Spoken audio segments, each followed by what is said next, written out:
Mom's been in an accident and taken to the hospital. Please, take me to the hospital, I pleaded with my husband Fred, tears streaming down my face. I had just received word that my mother, Lisa, was involved in a traffic accident and is in critical condition, unconscious. However, upon hearing the situation, he said, "I'm off to a company trip now, so it's impossible." And with that, he refused my earnest request. Even as I persisted, he just mocked me as if he were enjoying my misery. For me, the trip is more important. After all, visiting your mother, who is a stranger to me, is just a waste of time. I'm definitely not going. I am Michelle, 29 years old. I married Fred, a year my senior, 2 years ago, and we've been living a dual-income life. We met in the same university club. My club had many members, so it wasn't easy to talk to everyone, but we became close after sitting next to each other at a dinner party one day. Additionally, we both discovered we were only children who grew up in single-mother households after losing our fathers early, which brought us closer quickly. We started going out together often and naturally progressed to dating. After we both became working adults and got used to our jobs, he proposed to me. Both of us are fulfilled with our jobs, so we haven't thought about children yet. However, we do want them eventually and have talked about buying a detached house when the time comes. Currently, we're renting a condo and live close to our respective childhood homes. Since both our fathers have passed away, our moms, my mother Lisa and his mother Amelia, live alone and get along very well. They are close in age and have bonded over raising their children alone without remarrying. So, after our initial meeting before marriage, they became friends, often having coffee or traveling together. I was surprised they became so close, but my mother looks so happy with Amelia, so I'm glad they met. Amelia is also very fond of me, and our relationship is good. However, Fred seems displeased that she prioritizes my mother over him. He has a strong mama's boy trait. Even before our marriage, I could tell he cherished his mother greatly, which I understood, coming from a single-mother household. However, not long after we started living together, I saw his true nature. One holiday, my mother sent a message with a picture of her having lunch with Amelia. "It's lunchtime with Amelia," the message read, accompanied by a photo of their smiling faces, which made me smile too. "Hey Fred, looks like our moms are having lunch. Look, she sent a picture." I showed the image to Fred, who was at home, but he made a face in annoyance. "What's this, some kind of harassment towards me?" "What? What are you talking about?" At that time, I didn't know he disliked my mother. He was often quiet around her, but I thought it was because our marriage was new and he was nervous. I never imagined he'd resent her for being close with his mother. Because of her, Mom has been turning down my invitations for meals, saying she has plans with Lisa. Doesn't your mom know how to show some restraint? I was shocked to hear he think like this and speak ill of my mother. Amelia seemed to have realized early on that he disliked my mother. During a dinner out with the four of us, Amelia scolded him for his sarcastic remarks towards my mother. "Fred, what is your attitude towards Lisa? Enough is enough." "What? Mom, you always take her side. You've always said I'm your precious son. It's not funny to prioritize someone you've only recently become close with over your own son." Fred argued back, but I couldn't help but find his attachment to Amelia abnormal. Later, when Fred wasn't around, Amelia apologized to me and my mom. "I spoiled him too much. I'm really sorry." "You don't need to worry about it. I don't mind either. He just loves you so much." My mother is a gentle and calm person, usually not one to get angry. Even now, she seemed to accept his behavior without blame, but I could tell she was hurt inside. And without considering her feelings, Fred worsened his attitude as days passed. Amelia defended my mother, so he never attacked her openly. But every time he saw my mother and Amelia getting along, he would complain to me, and eventually, he started bad-mouthing her regularly. Not long after our second wedding anniversary, I couldn't take it anymore and had a big fight with him. After a heated argument, we didn't resolve the fundamental issue, and since then, our relationship became awkward and our conversations decreased. Lately, he's been coming home late and going out alone on weekends more often. I thought it was strange and asked him directly. I'm just busy with work. Lots of overtime and weekend shifts lately. He said so. But I wasn't convinced and couldn't shake off my unease. Then one day. On that Sunday, both of us off work, Fred was packing in the morning. Apparently, there was no work today. As I wondered why he was packing, my phone rang with an unknown number. Picking up, I was surprised to hear it was the police. They confirmed I was the daughter of Lisa, then dropped the unbelievable news. Your mother has been in a traffic accident. I was stunned. She has. She was already taken to the hospital, unconscious and in critical condition. After getting the hospital's name, I ended the call with shaking hands. Tears welled up, and I struggled to think, but knew I had to get to the hospital. But since I don't drive, I desperately asked Fred for help. Fred, it's terrible. Mom's been in an accident and taken to the hospital. Please, we need to go now. But upon hearing that, he just looked at me with disdain. And, I'm about to leave for a company trip. I'll miss the meeting time if I help you. Figure it out yourself. He flatly refused my plea. A company trip? I didn't know it was today. Now I understood the packing, but he had never told me about the trip. Moreover, I was stunned to hear it was a 2-week trip. It's not the time for a trip. What if Mom? Annoying. The trip is more important to me. After all, your mother is just a stranger to me, not related by blood. Visiting your mother is a waste of time. I'm definitely not going. He threw these hurtful words at me with a sneer. Move, I'm busy. I have a plane to catch. He pushed me aside, humming while packing his clothes in a travel bag. Furious, I said, You're the worst. Just do whatever you want. I left the house and rushed to the hospital by taxi. He left for his trip as planned. He had no idea what was happening back home. I tried calling him several times, but couldn't reach him for 2 weeks. 2 weeks later, he returned home in high spirits. I looked at him coldly. I need to go give Mom her souvenir. I wonder how she's doing. He said optimistically, but I didn't respond and just followed him quietly to his mother's house. On the way, he happily talked about the souvenirs he bought for Amelia.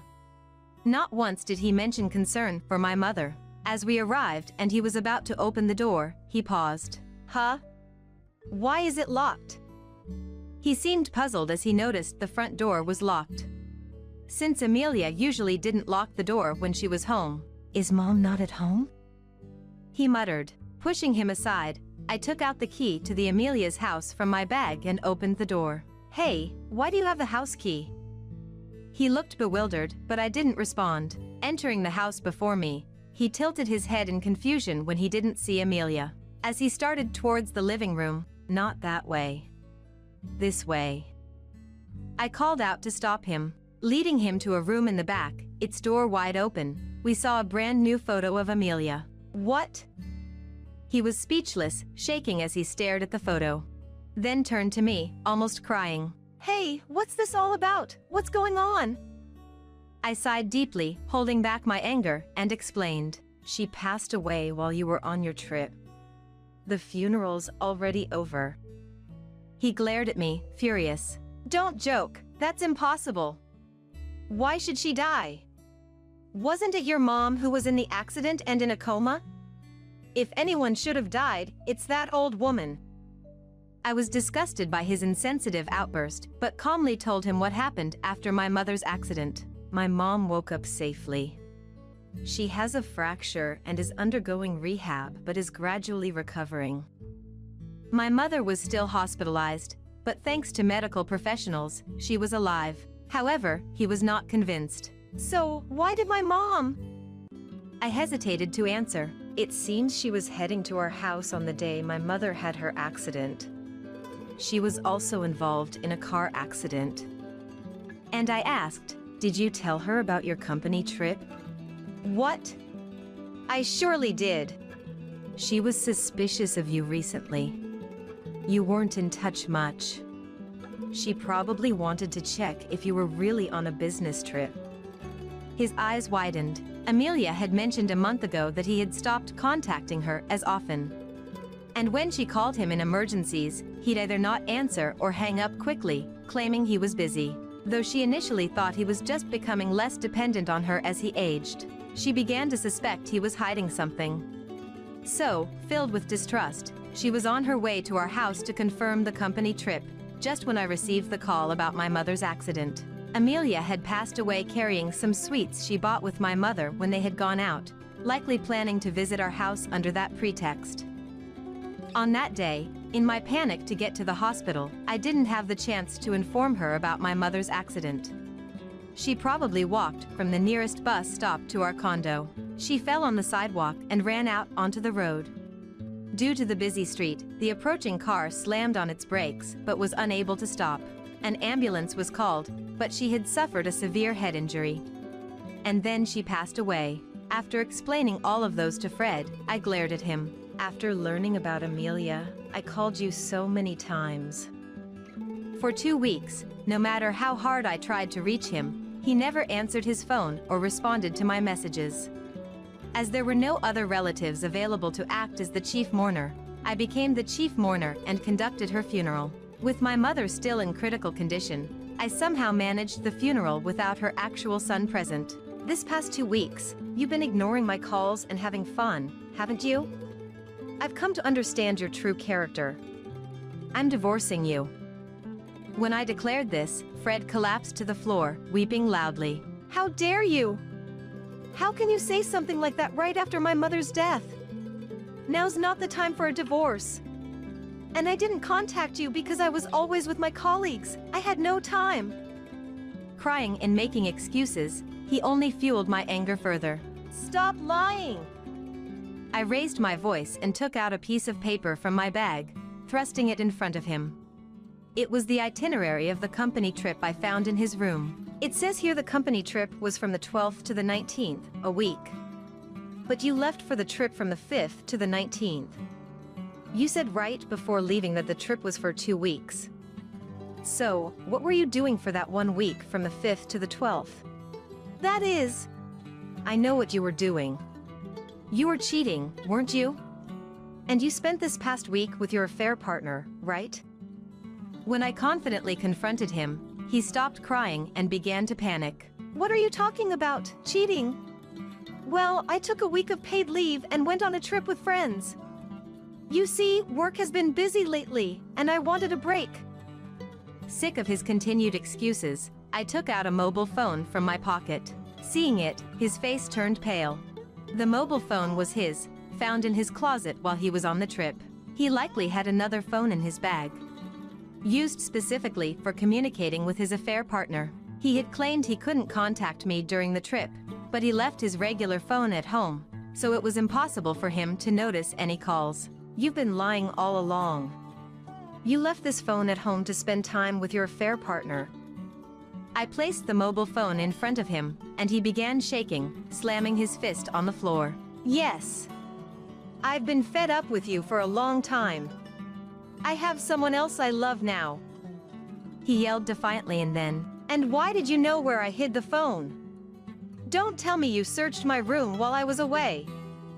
His angry retort was exasperating. I glanced at Amelia's photo, apologizing to her in my heart for this display, and then spoke. Amelia told me. What? He stuttered. After a big fight with him over my mother, he started coming home late and often went out alone on weekends, claiming it was for work. As he became increasingly unreachable, I confided my suspicions to Amelia. She shared her own doubts and advised me. That boy always had a habit of hiding things inconvenient for him since he was little. Bad test scores, a glass he accidentally broke that his father cherished. He always tucked them away in the very back of his closet. If you see several towels there, he's probably hiding something behind them. After her death, I remembered her words, searched Fred's closet, and as expected, found the mobile phone. She told you that. He seemed deeply disappointed, realizing Amelia had doubted him. However, seeing his dejected figure, With this incident, I will be filing for divorce and seeking compensation. I'm prepared to consult a lawyer and take this to court if necessary." My heart remained unmoved. He groaned, "Hold on." But, realizing he couldn't escape the truth, reluctantly agreed. Subsequently, we properly divided our assets, and the divorce was successfully finalized. However, the following month, just as my new life began to settle, I received a call from him. Reluctantly I answered, and he immediately shouted, "Michelle! Please, I need your help!" "What is it now? What happened?" I asked about his situation, and it turned out he was in trouble at work because they found out about Amelia's funeral. He had Amelia enrolled in his company's health insurance plan, so he had to submit her death certificate to the company. That led to the company finding out about her death for the first time, and they realized the funeral happened during his company trip. He was seen as an unfilial and unreasonable man by his colleagues for not attending his own mother's funeral. But he blamed me, claiming I hadn't informed him about the funeral. However, it probably wasn't a good idea to rush and tell so many people. His explanations to his coworkers and to his boss were inconsistent, and his story changed every time he told it. His contradictions became apparent, and his lies were eventually exposed.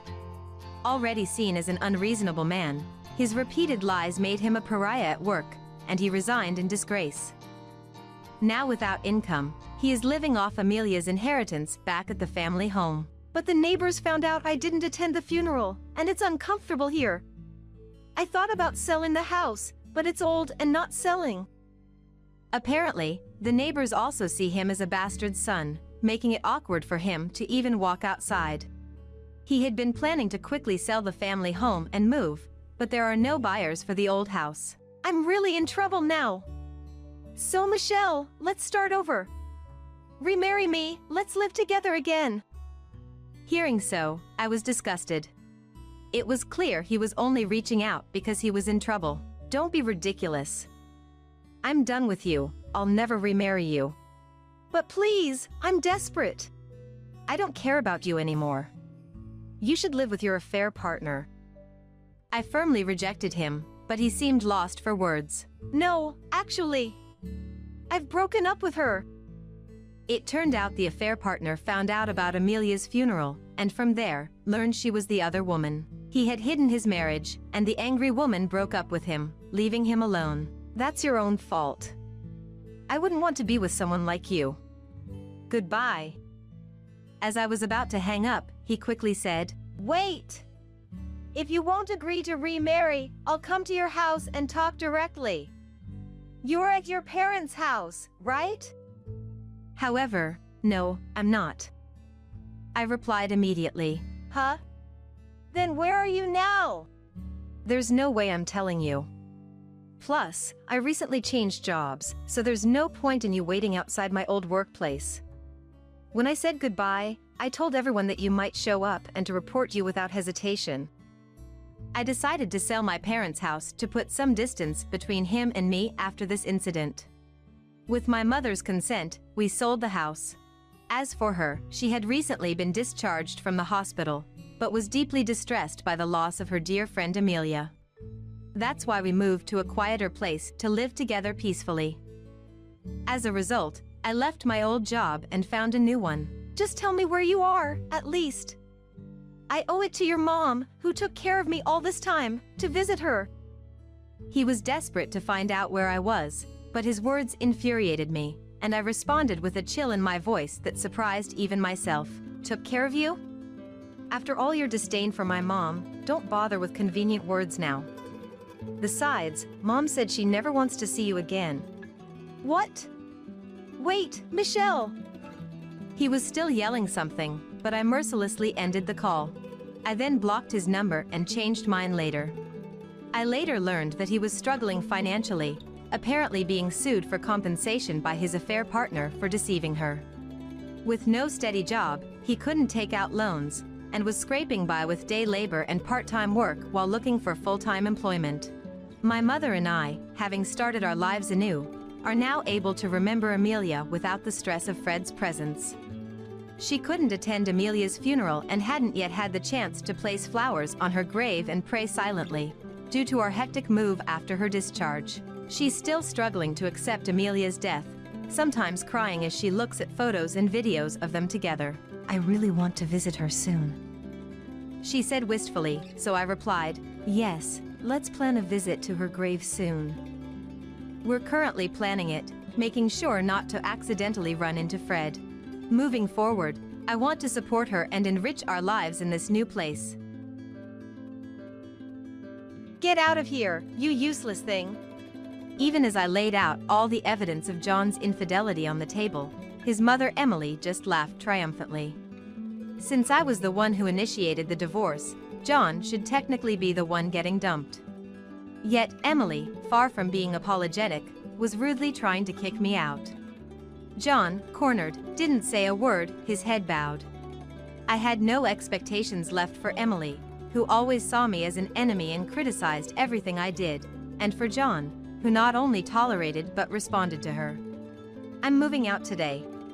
Emily seemed to hate me, her son's wife, more than she was upset about her son's infidelity.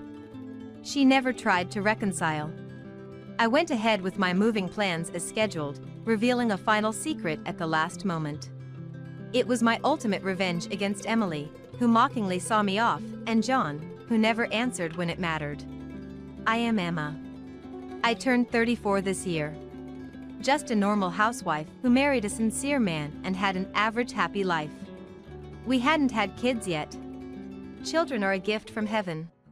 John used to say, so I didn't think much of it. We were a normal couple, but there was one problem that troubled me. It was about Emily. Emily lived close to us. Whenever she showed up around dinner time, I'd be rushed to prepare a meal. Despite eating everything, she constantly complained about the quantity and seasoning of the food. "I've come all this way. Don't you have the decency to serve me something nice?" "I'm sorry." Emily would come unannounced almost daily, and always say things like that. Despite my frustration with her remarks, I tried to avoid causing a scene. Moreover, Emily would often say, "When will you give me a grandchild?" She seemed to blame me. Perhaps because John is a year younger. Even though John and I agreed that children are a gift, Emily wouldn't listen when I explained. "Are you just saying that because you're hiding some flaw in yourself? That's too much." No matter what I say, she just keeps nagging me. It's getting nowhere. What used to be a few visits a month became more frequent and longer, becoming nothing but a pain for me. She negates everything I do every day, and I'm just exhausted. "Always like this, and it's not good for me or your mother. Please stop her coming over unannounced." What's the big deal?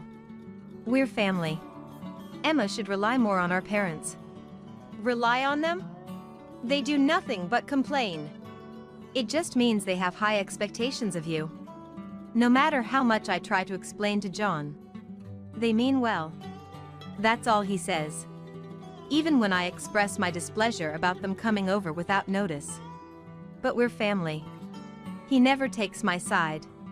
Neither my husband nor Emily tries to see things from my perspective. I realize I'm the only one on my side in this house, and I stop relying on John. Then, one day, as I was returning from shopping, heavier bags in hand than usual, my steps were heavy. Thinking about the possibility of Emily's visit, I bought extra groceries, and the thought of preparing dinner was a burden. Without realizing, I sighed. What's with the gloom? Emily? What? Is it inconvenient for you that it's me? I looked up to see Emily, apparently having been waiting in front of the house, glaring at me with her arms crossed. Caught off guard by her even earlier arrival, I involuntarily frowned. She noticed and, narrowing her eyes in displeasure, said, "Do you hate it so much when I come?" "Well, I'm here because my son asked me to. Don't you think it's rude of you to act this way?" What? What do you mean? I was shocked by her words. When I asked what she meant, she said, "Emma wants Mom to come over. John told her so." I was speechless with John, who, instead of listening to me, had done the exact opposite. If you feel that way, you don't have to come over forcibly. Well, what an attitude for me. Acting as if it's harassment when you were the one who wanted it. I couldn't say outright that I hadn't said such a thing, and even if I claimed John was lying, she wouldn't believe me. So, I just stayed silent, saying nothing. Even when John came home for dinner, Emily kept up her constant complaints about me. Can you believe it? I go out of my way to visit, and she sighs at me. Mom, deep down Emma's really happy about it. That can't be true. If that were the case, why would she try to discourage me from coming? Even as Emily relayed John's fabricated story, John seemed unconcerned. Instead, he went along with her, making me out to be the bad fellow. I'll talk to Emma later. Mom, just come over whenever you like, as usual. You're so kind. This wonderful son is wasted on Emma. Showing a little gratitude wouldn't hurt, you know. She looked satisfied as John saw her off with the words she wanted to hear. She said to me, "John is a good person. Be grateful." After the door closed, I glared at John. What was all that about earlier? What do you mean? Not I'll talk to her later. I've been saying it for a while now. I'm troubled by Emily's sudden visits. John, feigning ignorance, was met with all the frustration I had been holding back. I couldn't stand him siding with Emily, making me look foolish, not even speaking up for me. And what's this about me being secretly happy when Emily comes? Who said that? What's the big deal? Mom's visits are helping you out, right? Helping me out how? Both of you mocking me while waiting for a meal to be served. What part of that is helpful? So you're saying you want Mom to never come again? That's rude. She's coming over thinking of you. The conversation with him, who didn't realize the absurdity of his statements and kept making nonsensical remarks, just ran in circles and got nowhere. Far from it, when confronted with the fact that he lied to Emily about me wanting her to visit, he justifies it as thinking it was for the best. Even though we're speaking English, I feel like nothing is getting through to John, and it's making my head spin. Why would you do something like this? Why would you say that? I became distrustful of John for deliberately making Emily come to our house.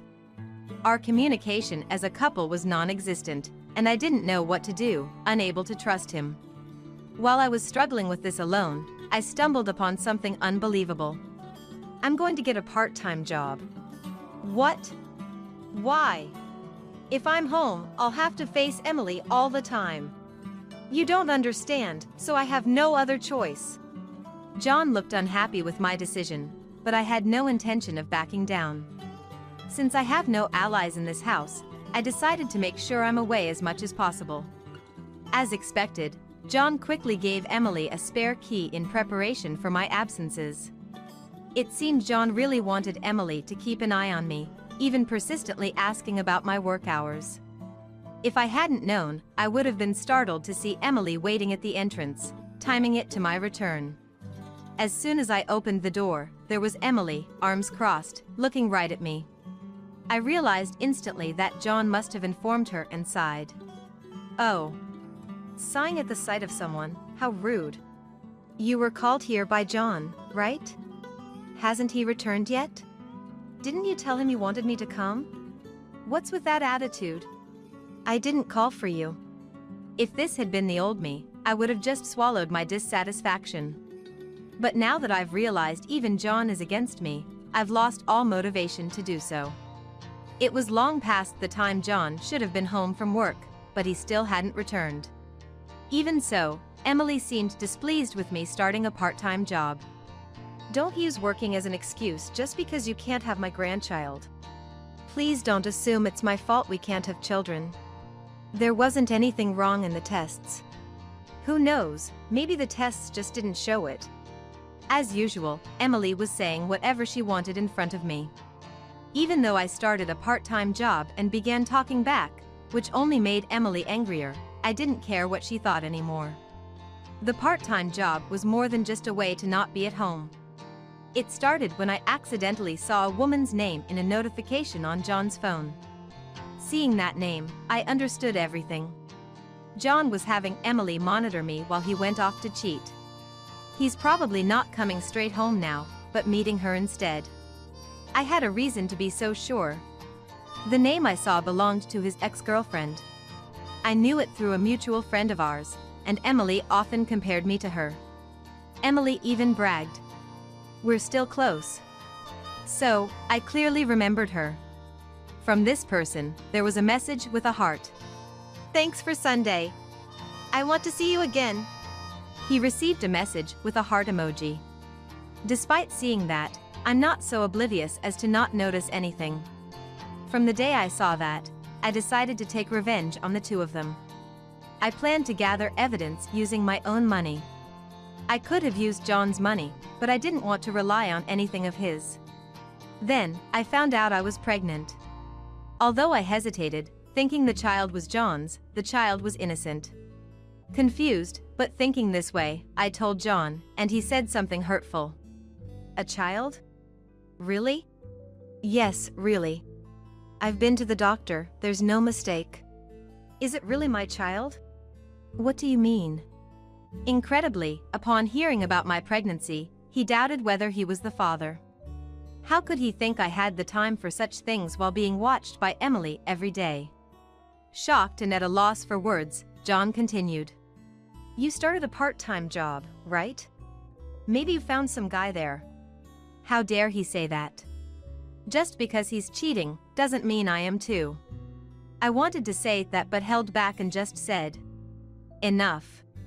I cut off the conversation and turned my back. I had no more expectations of this man becoming a father. Even Emily, as usual, continued to make me do the housework despite knowing about my pregnancy. Don't even think about relying on John for housework just because you're pregnant. He would do anything even if I asked.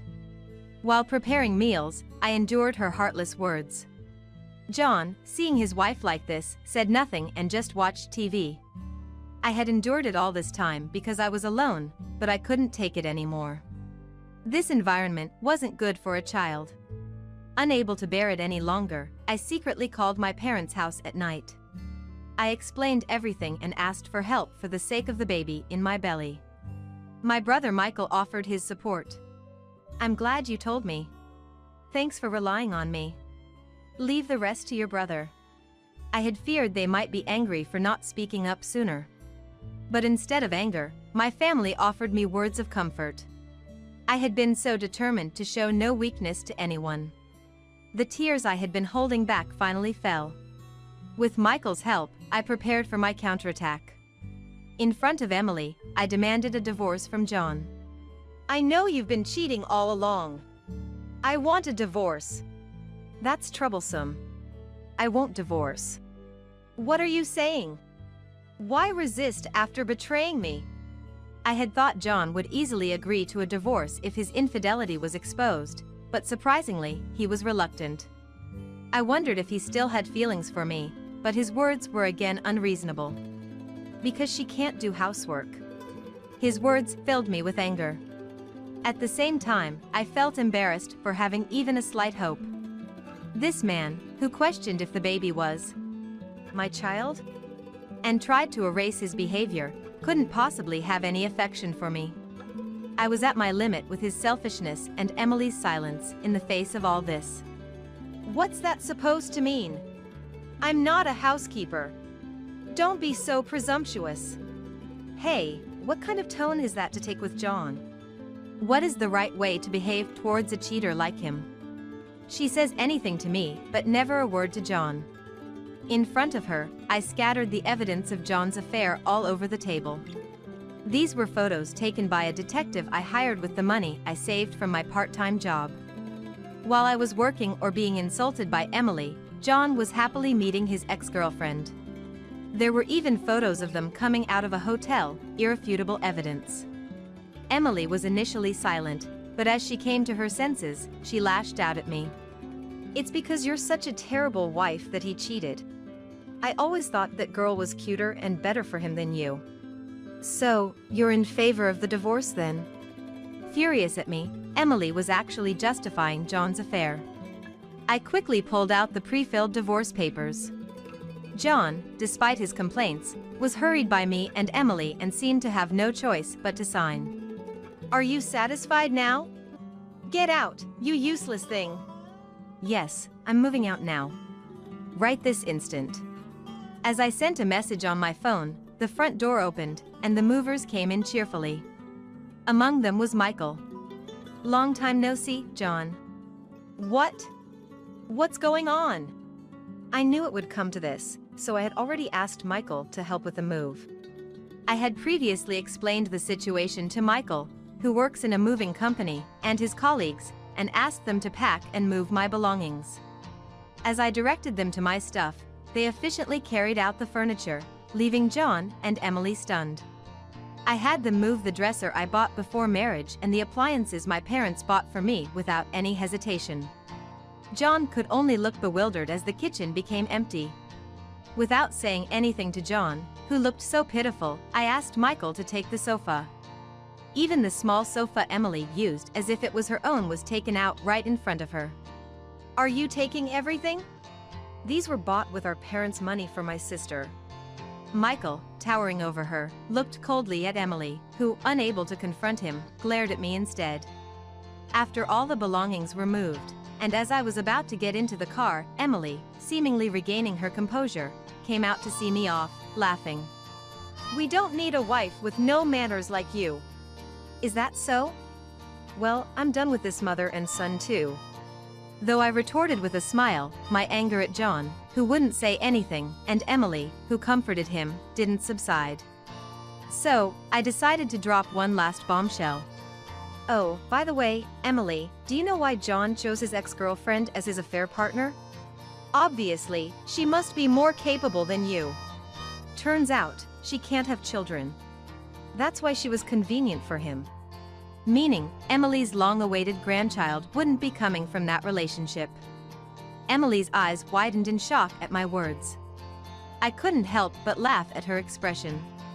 John, who apparently hadn't expected this to be revealed, looked at me, pale-faced. "How did you know that?" "How? You talked about it with her, didn't you?" "John, what are you thinking?" "It's not like that, Mom. Listen to me." Emily was evidently upset at the prospect of not having a grandchild, and they began to argue. It seemed John hadn't expected Emily to turn against him. Watching them flounder, I smirked. Annoyed things weren't going his way, John glared at me. "Don't trouble her. I'm the one getting divorced."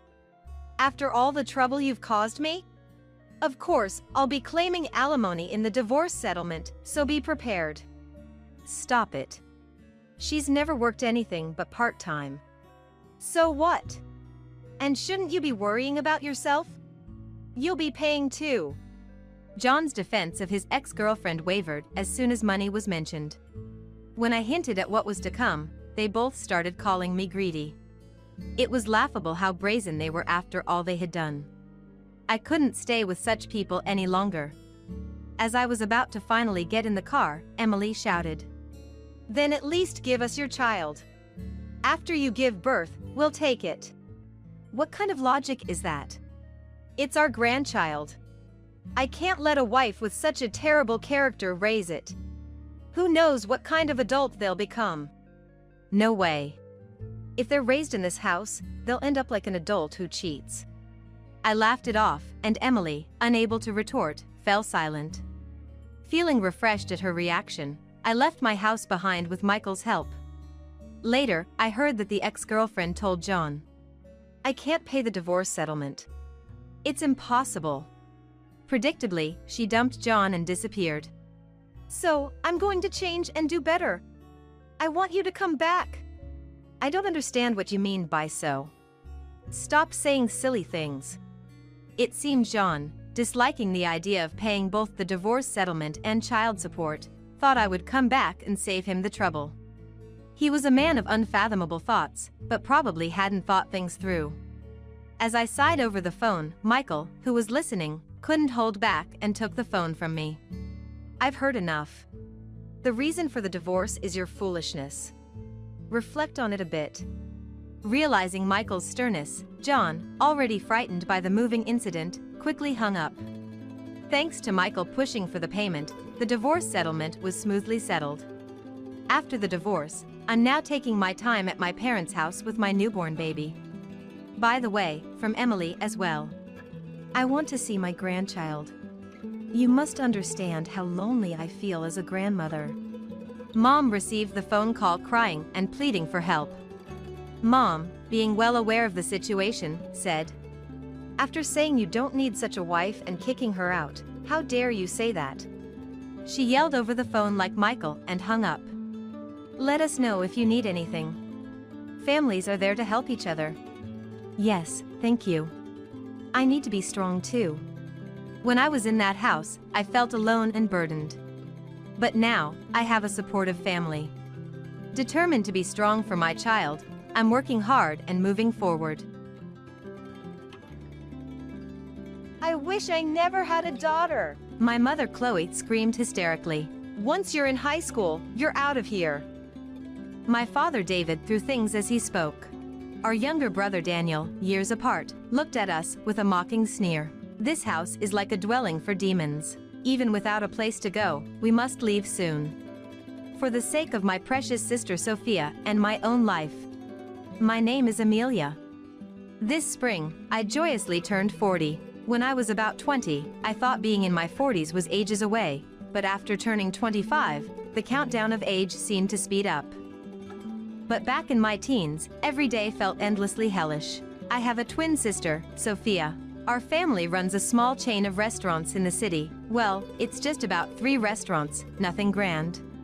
It's not an age-old family business. It expanded to 2 under my grandfather and just 1 more since my father took over.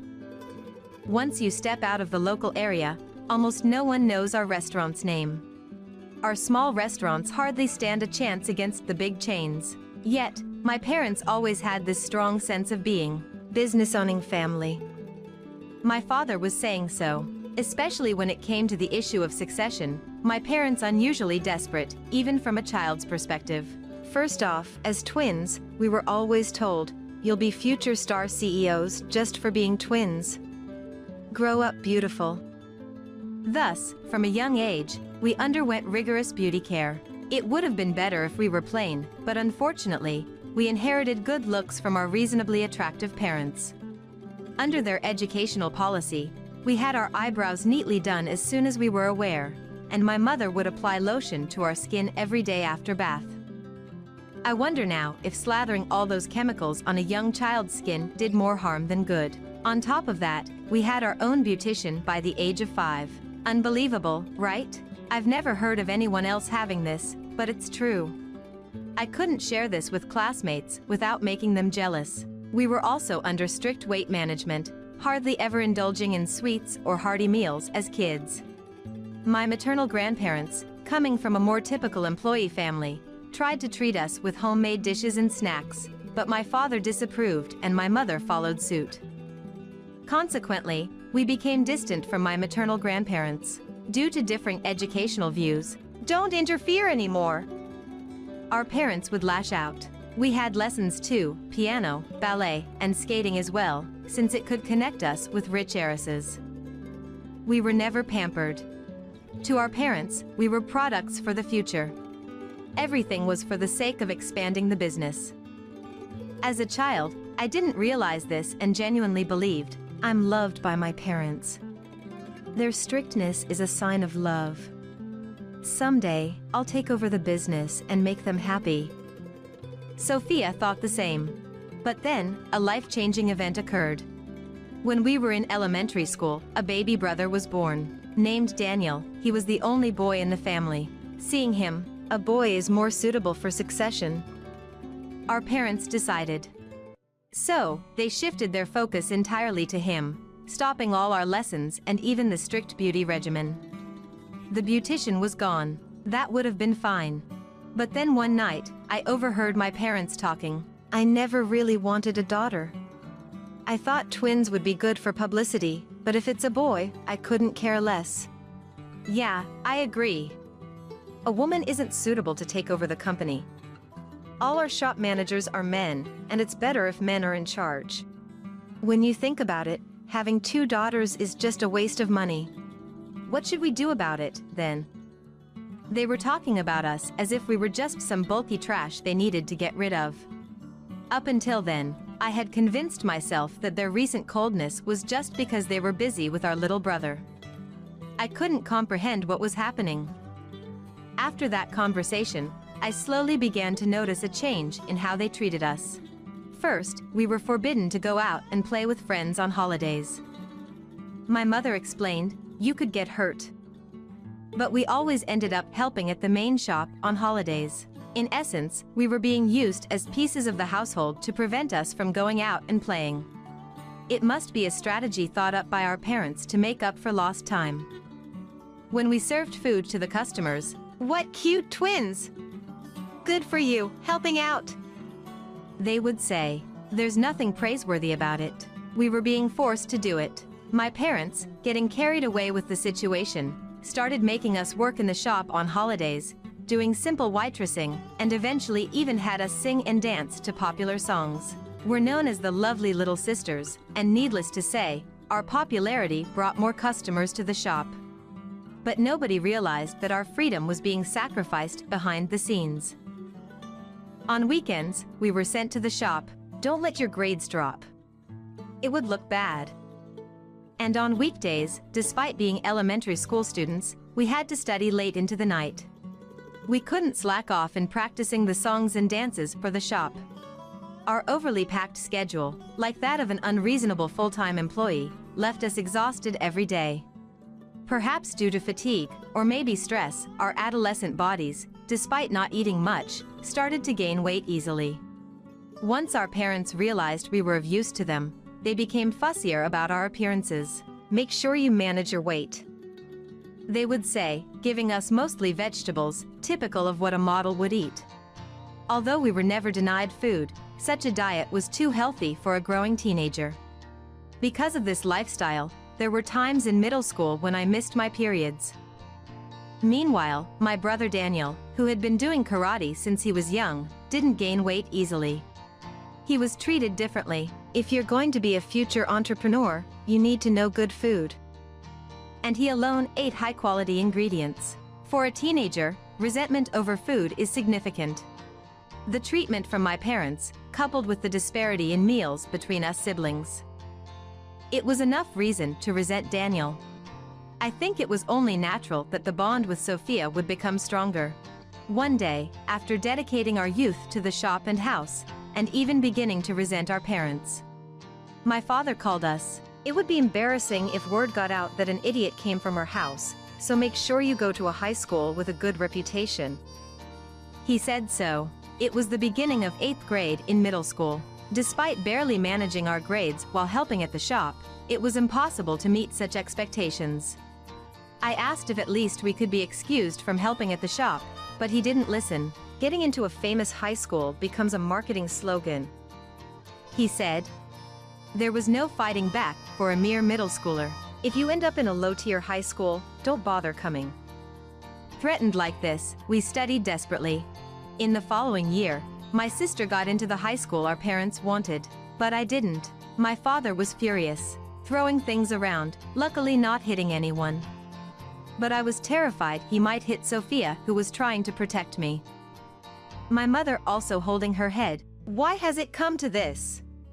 Why are you so useless? Hysterically yelled. It was like a scene from hell.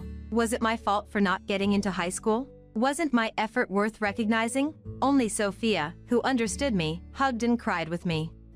Daniel, resembling our father, looked down on me as if to say, that's why women are. It was infuriating. Why do you have to mess up my life? My father said. If anyone was messing up a life, it was my parents messing up ours, but I couldn't say that. Enough. The family heir is a man. We don't need women. Should have done this sooner. Listen, we'll pay for the tuition, but don't you dare come home. It looks bad. Once you two are in high school, both get out. Don't ever come back. He slammed the newspaper on the floor. At that sound, Sophia and I flinched. looking at each other, tears in her eyes. We couldn't stay here. It wouldn't just be high school. College entrance would be the same. I was a bit weak today, but I am her older sister. Understanding my intention, Sophia nodded. Indeed, she's my other half in this world. Quietly holding each other's hands, we glared at our parents. Understood. And simply replied. My father said, you'll come crying back, but I won't help. But I thought I was not going to cry. A few days later, on the night of our middle school graduation, Sophia and I left home. For about 2 days, we slept in a park, but noticing a homeless person watching us with a creepy smile. We realized living on the streets wasn't feasible for 2 kids. There were no adults we could rely on. That's when the faces of our maternal grandparents came to mind. They had been estranged from us for scolding our parents about proper child rearing. Maybe they would be on our side, but our hope was dashed. Even after explaining our situation to our middle school and borrowing a phone from our former teacher to contact them. I'm sorry, but we don't think of her as a child anymore. We don't want to have anything to do with you guys either. We were rejected by our maternal grandfather, Andrew. Apparently, unbeknownst to us, my mother had been extorting money from them. It was understandable that they wanted nothing to do with us. Just when I thought nothing was going right. How about coming to my place? It might be cramped for 3. Our former teacher Scarlett offered. We knew if our parents filed a missing person report, it could jeopardize Scarlett's position because of us, runaway girls. But we also knew our parents wouldn't bother. Most importantly, there was no one else we could unconditionally trust and rely on. We said, please, teacher. With asking for shake hands. Sensing our tension, Scarlett joked a bit. Understood. And smiled. Thus, a new life began for Scarlett and 2 of us. Even if you're a bottom-tier high school, you still pay tuition. Our parents said they'd pay for tuition, but in reality, we were treated as if we declined enrollment. They would have thought once we left home, it should be better to spend all the money on Daniel. We can't even go to school. As we were disheartened, Scarlett offered, can you do part-time? I wish I could cover all expenses, but it's a bit tough right now. I'll support you in other ways. Like this, right? High school students can work part-time. We weren't like before. Realizing that, it seemed Sophia had the same thought. We don't need money. But could you help us with our studies? Scarlett was surprised at our request. Of course, but what will you do?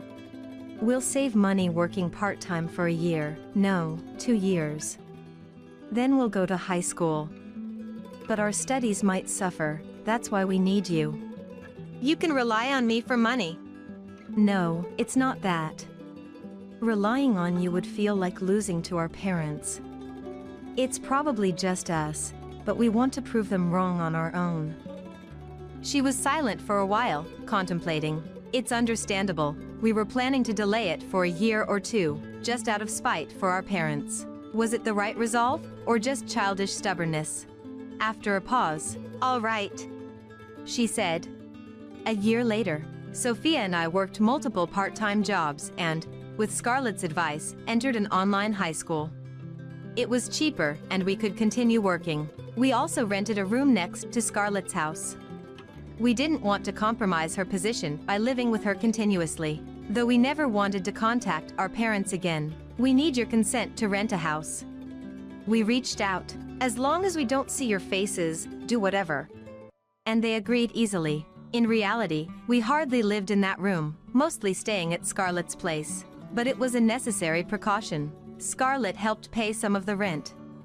We refused to let her pay it all. She supported us thoroughly, from studies to personal life. Though she was in her 20s and more of a sister, she had become our mom. Thanks to her, we graduated from high school and, despite a delay of about 2 years, made it to a fairly prestigious university. The support from Scarlett was invaluable. At university, Sophia and I had another goal besides graduating. That's why we attended university. That was starting a business. To gain the knowledge and qualifications needed, every day was filled with part-time work, not easy, but we were determined. 3 years after graduating. We finally opened Cafe and Bar ANS Delightful, serving coffee, sweets, pizza, and sandwiches during the day, and alcohol in a stylish setting at night. Cafe and bars weren't as common then, but it caught on, and within 5 years, we opened a second location. We did it, Amelia! Yes, we did! Sophia! We had been betting everything on this second shop long before it opened. Our plan was to establish credibility and confidence, then open this shop near our parents' restaurant. Because that's what I had decided. By chance, a property became available right across from their most cherished third shop, allowing us to open our second shop. It was the start of a delightful revenge, not that we were doing anything special. We simply welcomed customers every day with all our heart. But our shop, run by the beautiful sisters, was already quite popular from our first location. Rumors spread that the popular sisters were temporarily at the second location. The place quickly filled up. Within 2 days of opening, we surpassed our sales goal, a complete success. Naturally, word got to our parents' restaurant. On the 7th day after opening, they're mocking us. Our parents stormed into our shop during business hours. Exactly as we expected, the shop was buzzing. Some customers whispered, "Isn't that the owner of the shop over there?" Sophia and I, smiling, faced our father. "Please, quiet down, customer," calmly said. "Don't joke with me. What's this about? Why open a shop near mine? So selfish. Our customers are decreasing because of here. Sly and unbecoming."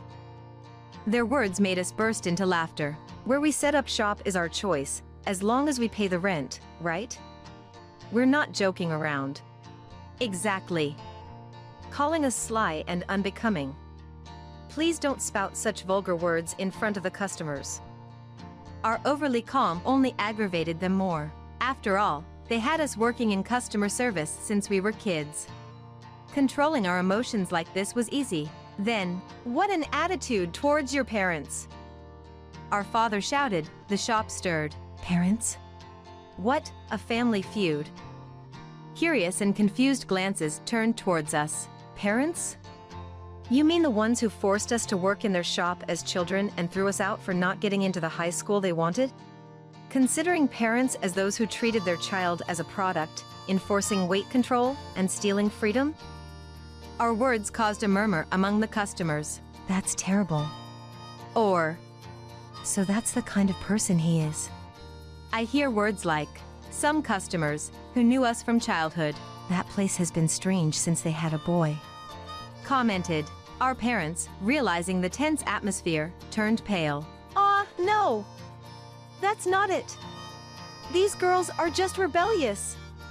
We only had them help in the shop for social learning. Our father was explaining with an over-gesture to everyone, but it backfired. I can't believe it. They must be telling the truth about their father. Isn't it a case for child services? Admitting they had to help is just ridiculous. The customer's exchange was unstoppable, and he kept repeating, "That's not it." But no one listened. Our mother, I protected these kids, trying to claim her innocence, said, "Could you please leave? You guys are disturbing the other customers," I said, attempting to escort them out when suddenly, "Shut up!" Our father raised his fist at me. I instinctively shrank back. Then, "Stop it!" An elderly man, who had been quietly enjoying his sandwich and coffee, intervened. "Enough! How embarrassing! You two are disturbing people's meals. Get out!" Other customers joined in. "That's right, get out!"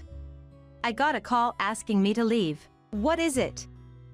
Angry, our parents were quickly escorted out by a burly customer. He whispered something in their ears, turning their faces pale, and they never came back in. The shop erupted in applause. "You all had it tough. We support you. Keep going." Encouraged by these kind words, we said, "It's good to have a shop." That's what I thought from the bottom of my heart. Later on, our shop became the talk of the town after the incident with our parents, leading to the closure of all 3 of their shops. It turns out, the elderly man who saved me from our father's punch was our neighbor. His spreading of the incident branded their chain as run by a violent manager, causing a loss of popularity.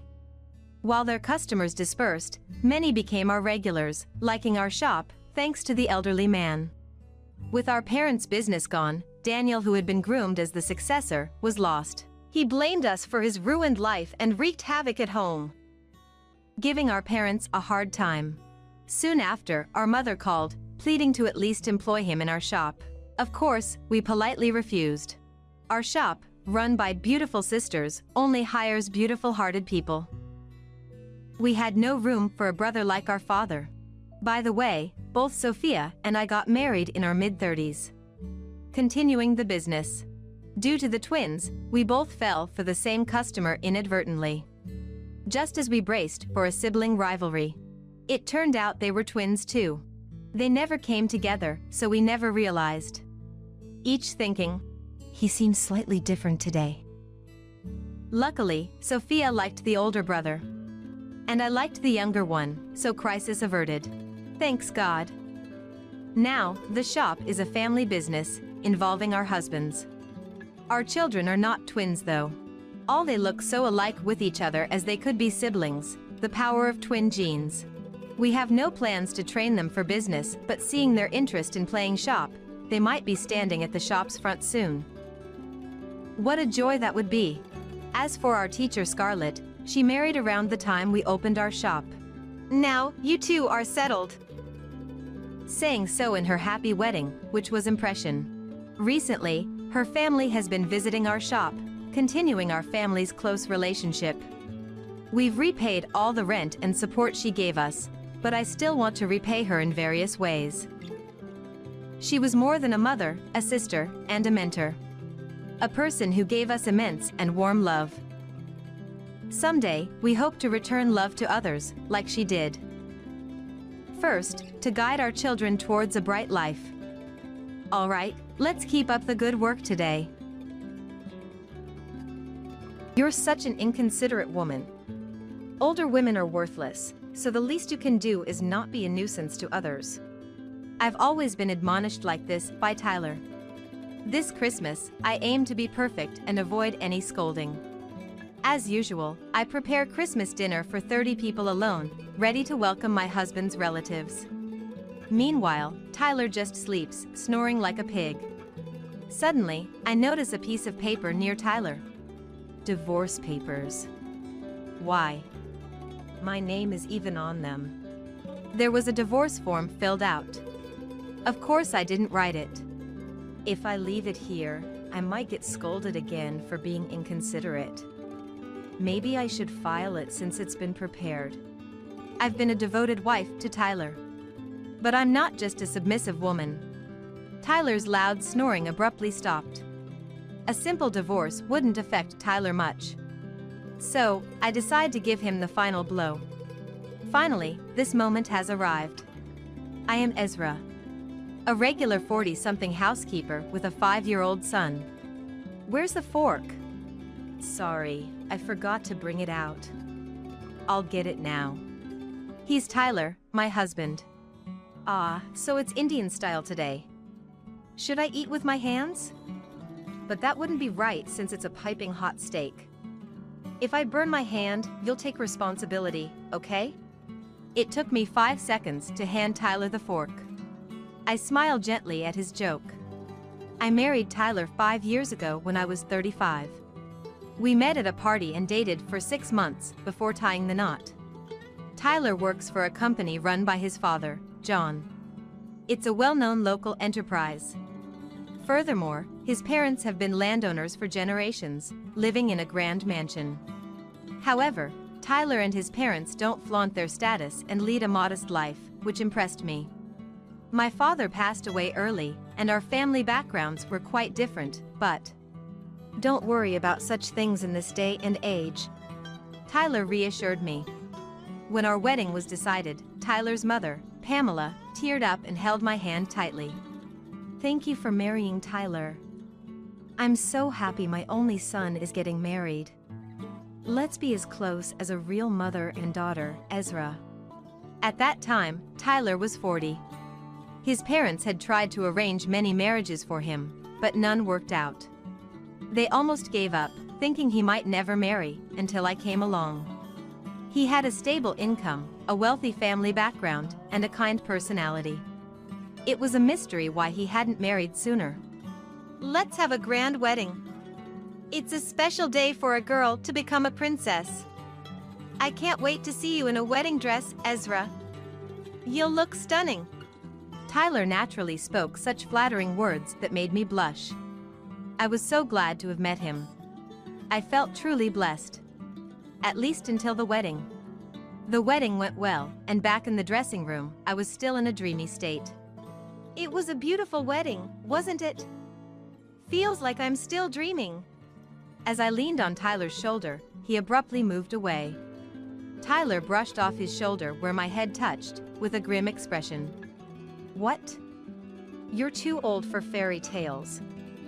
Face reality. Look in the mirror. How could you wear a dress with such a saggy face? Aren't you embarrassed? Wearing a tiara on your head.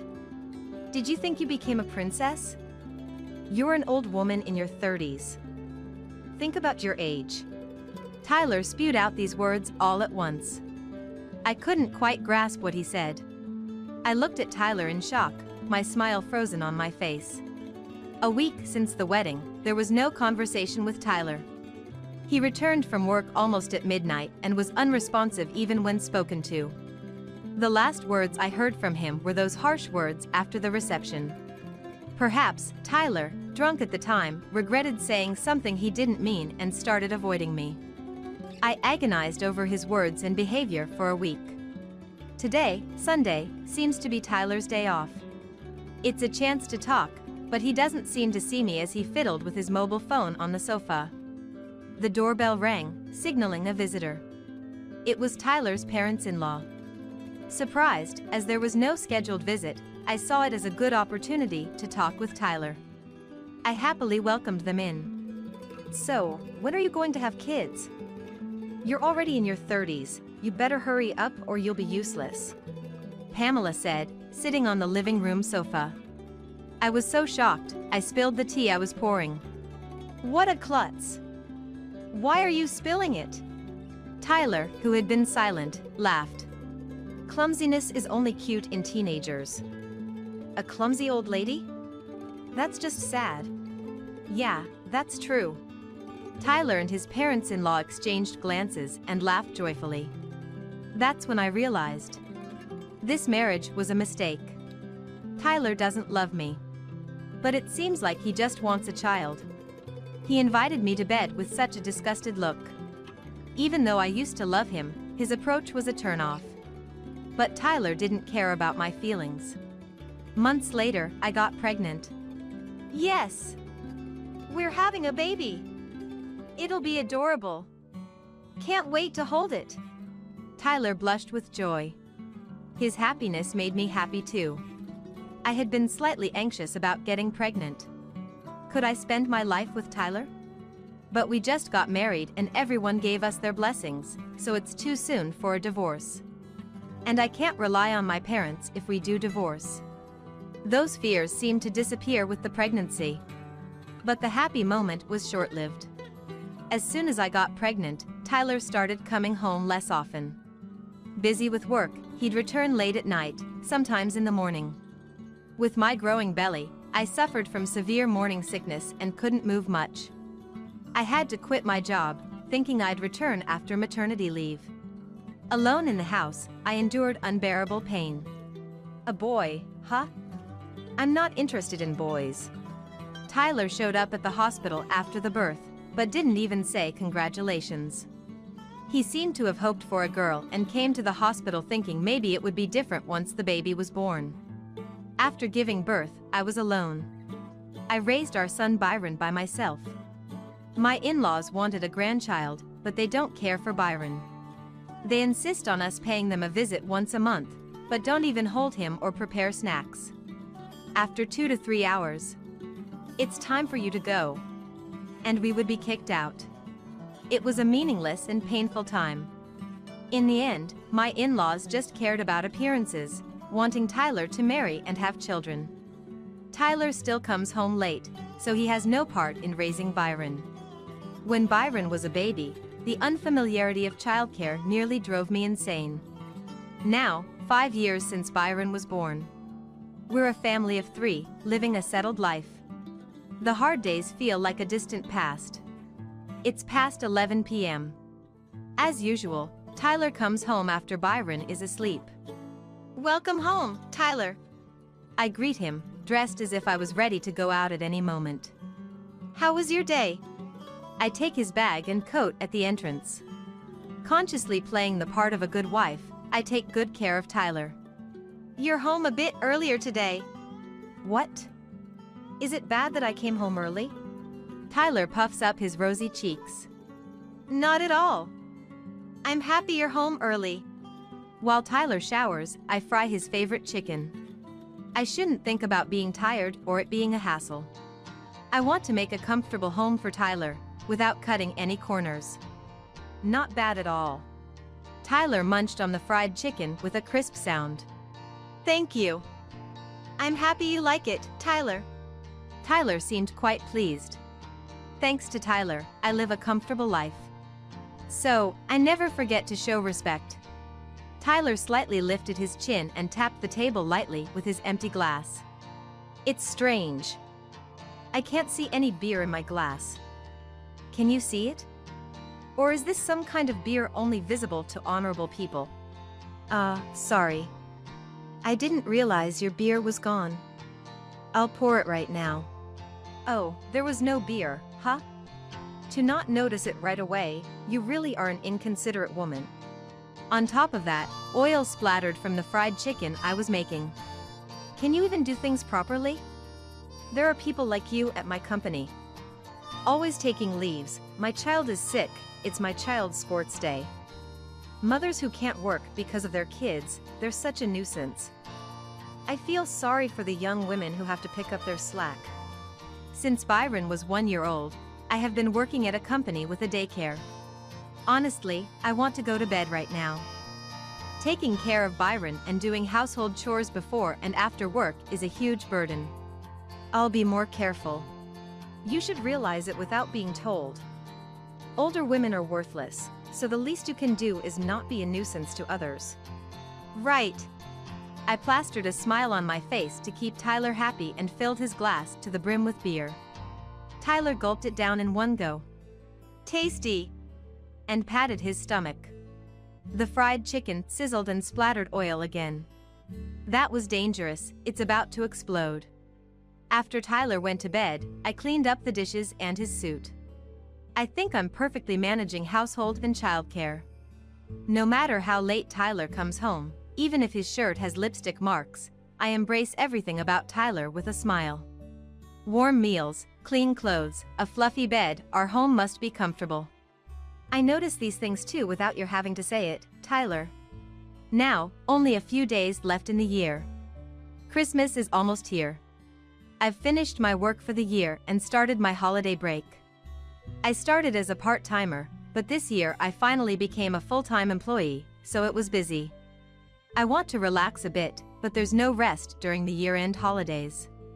Make sure you prepare for Christmas. Every year, Tyler's family has a big Christmas gathering. I'm tasked with preparing the Christmas meal for 20 to 30 people, from children to the elderly. Before I became his wife, Pamela used to do all these preparations alone. So, even when I asked for help, complaining was not allowed. It was really tough when I was a new wife.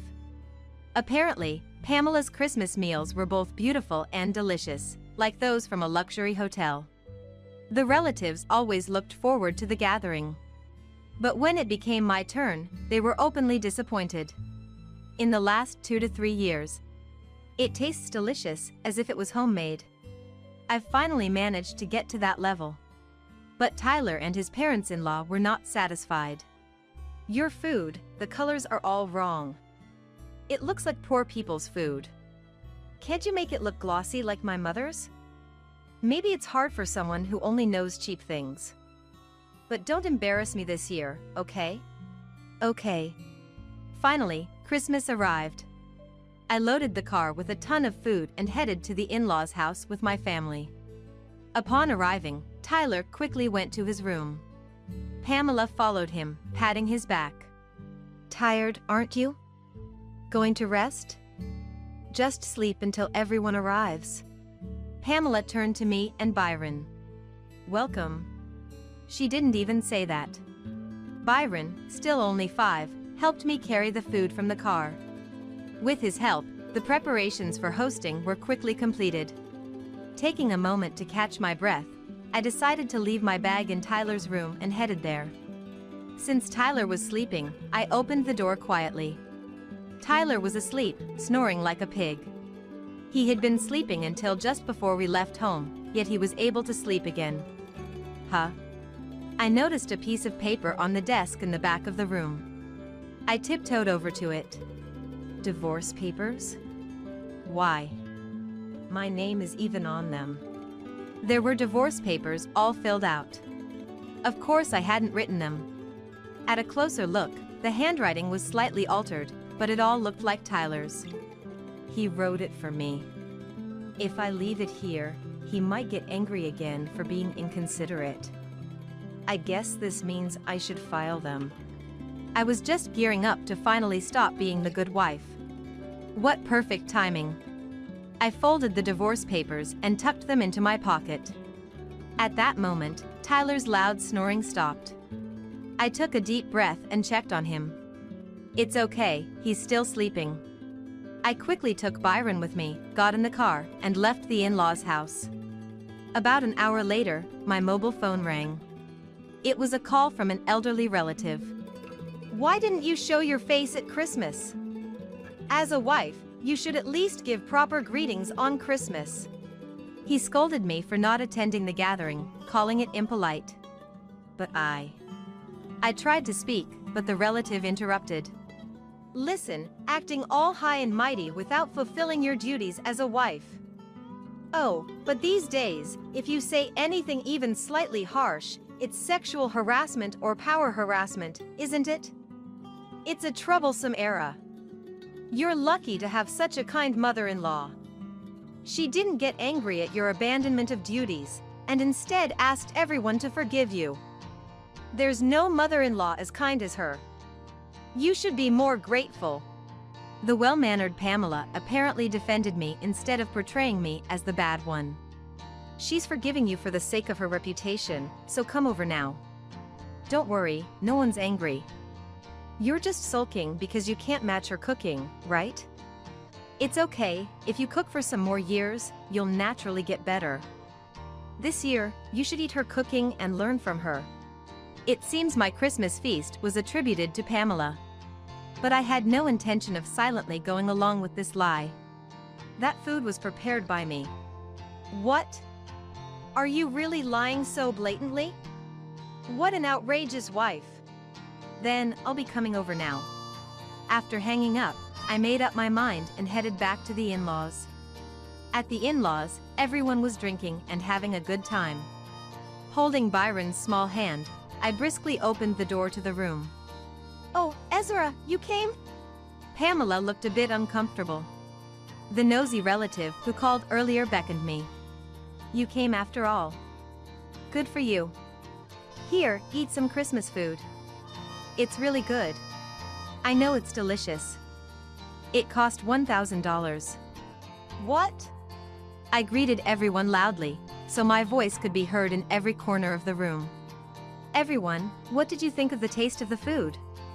Since there were comments that my cooking is for poor people, this year I prepared a special Christmas meal. This Christmas food costs $1,000 per set. The room, previously lively, fell silent. Judging that my cooking couldn't entertain important guests, this year I ordered 5 sets of $1,000 Christmas meals. It was a big splurge. Ezra, what nonsense are you talking about? Pamela, unable to hide her confusion. Don't say unnecessary things. She pleaded with her eyes. But I tilted my head in confusion. Don't you understand? Here's the receipt, then. I was about to hand Pamela the printout of the website where I purchased the Christmas meal and the receipt, but decided against it.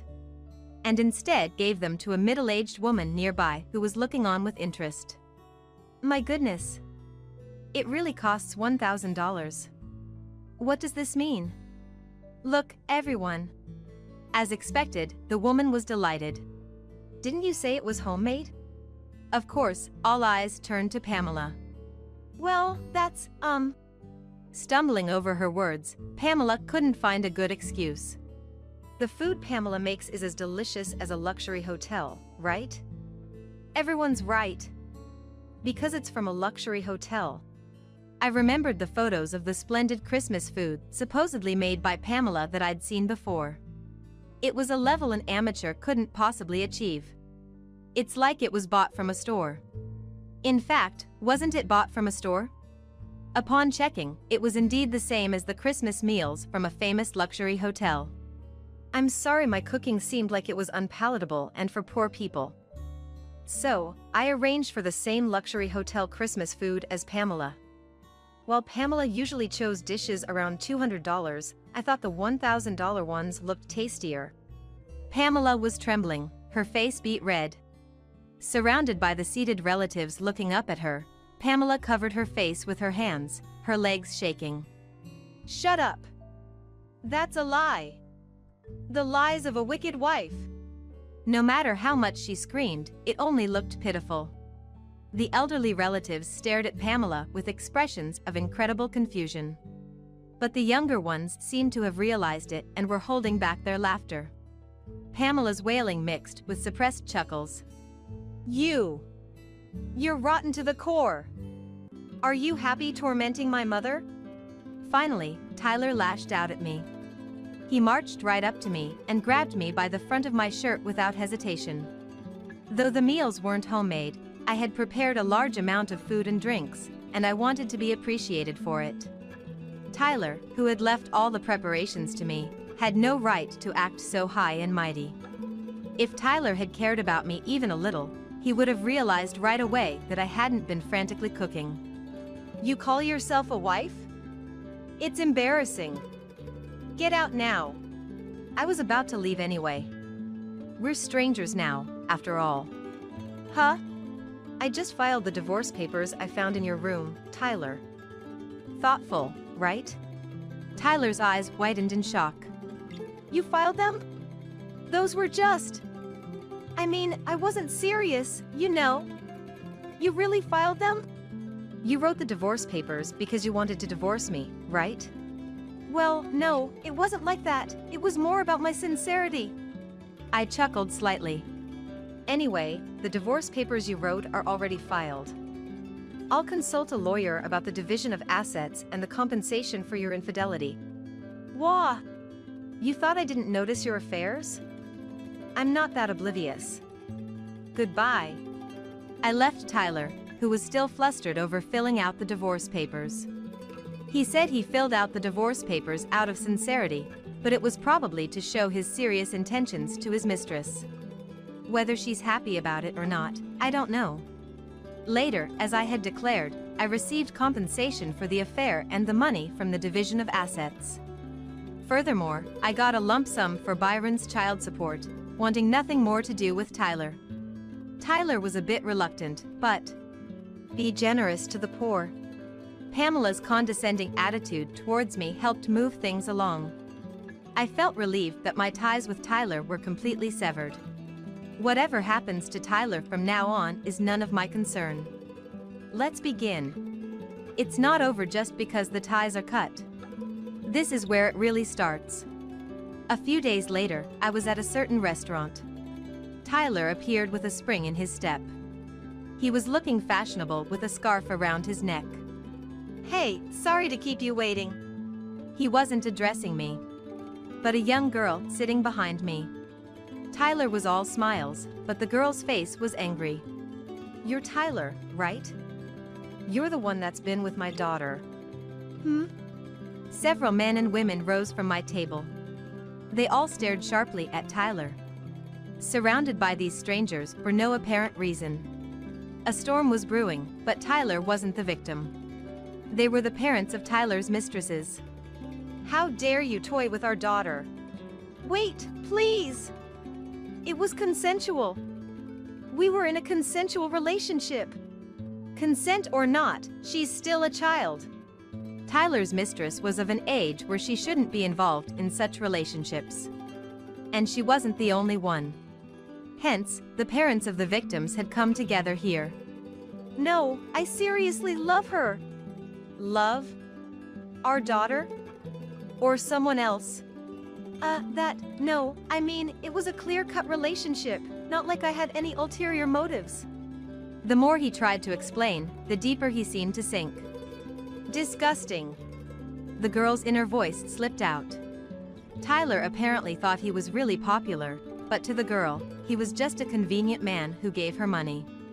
Immediately, negotiations with a lawyer were held. Tyler shrank, trembling slightly. The settlement was quite expensive, but things seemed to have settled down. The parents left first, leaving Tyler all alone. Tyler was staring blankly at the sky. How pitiful he looked. As I passed by Tyler, "Hey, you!" He noticed me. "Why are you here?" "I'm just at a restaurant. Just having a meal." "No, that's not it. Was that extortion just now you're doing?" "Who knows?" I tilted my head, leaving it ambiguous. Tyler's eyes widened rapidly. He tried to chase after me, but seemed to have lost his strength and fell on the spot. "Wait!" As if I would wait even if he says so. I left, smiling, leaving Tyler in his miserable state. Tyler quickly paid off the settlements to several people. Having already paid me a substantial amount, he must be out of savings by now. However, Tyler's father is a company president and also a landowner. Maybe this amount of money doesn't hurt him. What's more, Tyler may be born with a silver spoon in his mouth, but he won't be able to depend on that soon. One morning, Tyler's name appeared in a small article in the local newspaper. Tyler had been embezzling money from his company. It was a reasonably large company, but it was tightly controlled by family members. Tyler, the prospective company president, must have thought, "The company is mine, the money is mine." So he got caught. Tyler was foolish, but so was the family-run company. I knew about it 5 years ago. I had been devotedly taking care of Tyler's needs. I naturally became aware of his affairs and shady money dealings. When we divorced, I accidentally took some of those documents, so I sent them to the company out of a new sense of responsibility. Whether or not that led Tyler into his current predicament, I don't know, and frankly, I don't care. A few days later, Tyler came to visit me. I was surprised to see him. I thought he'd be in jail by now.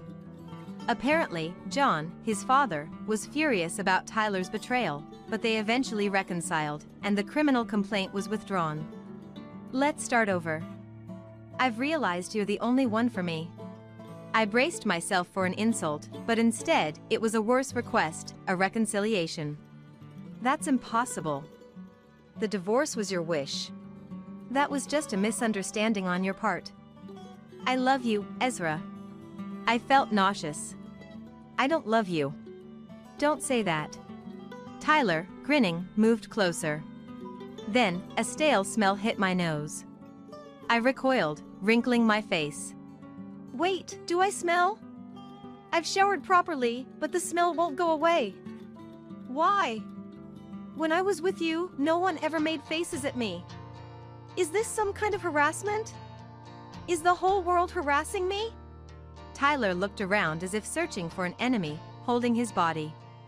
I discreetly covered my nose and saw that the collar of his shirt has yellowed. He wasn't washing his clothes properly. And I doubted he was washing his towels or bedding.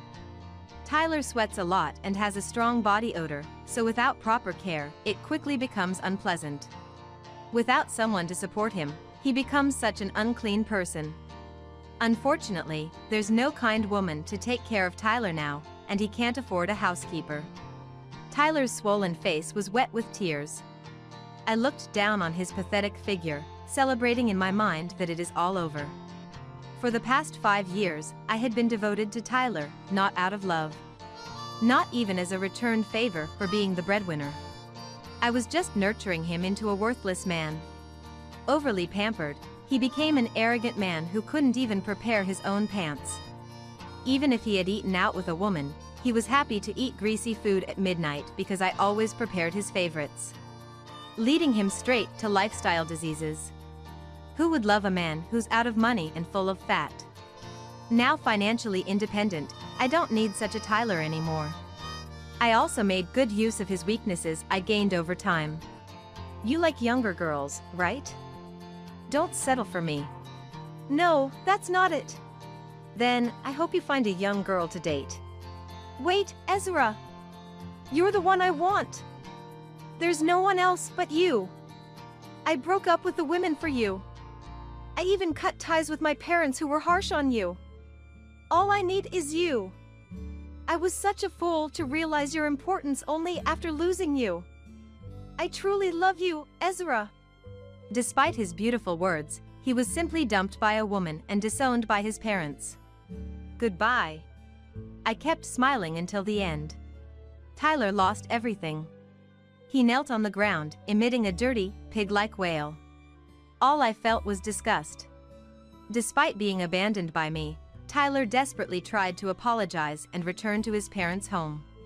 No matter the trouble, he was still their precious only son. Pamela would probably forgive him. However, it seemed his parents-in-law could no longer afford to take Tyler back. Ezra!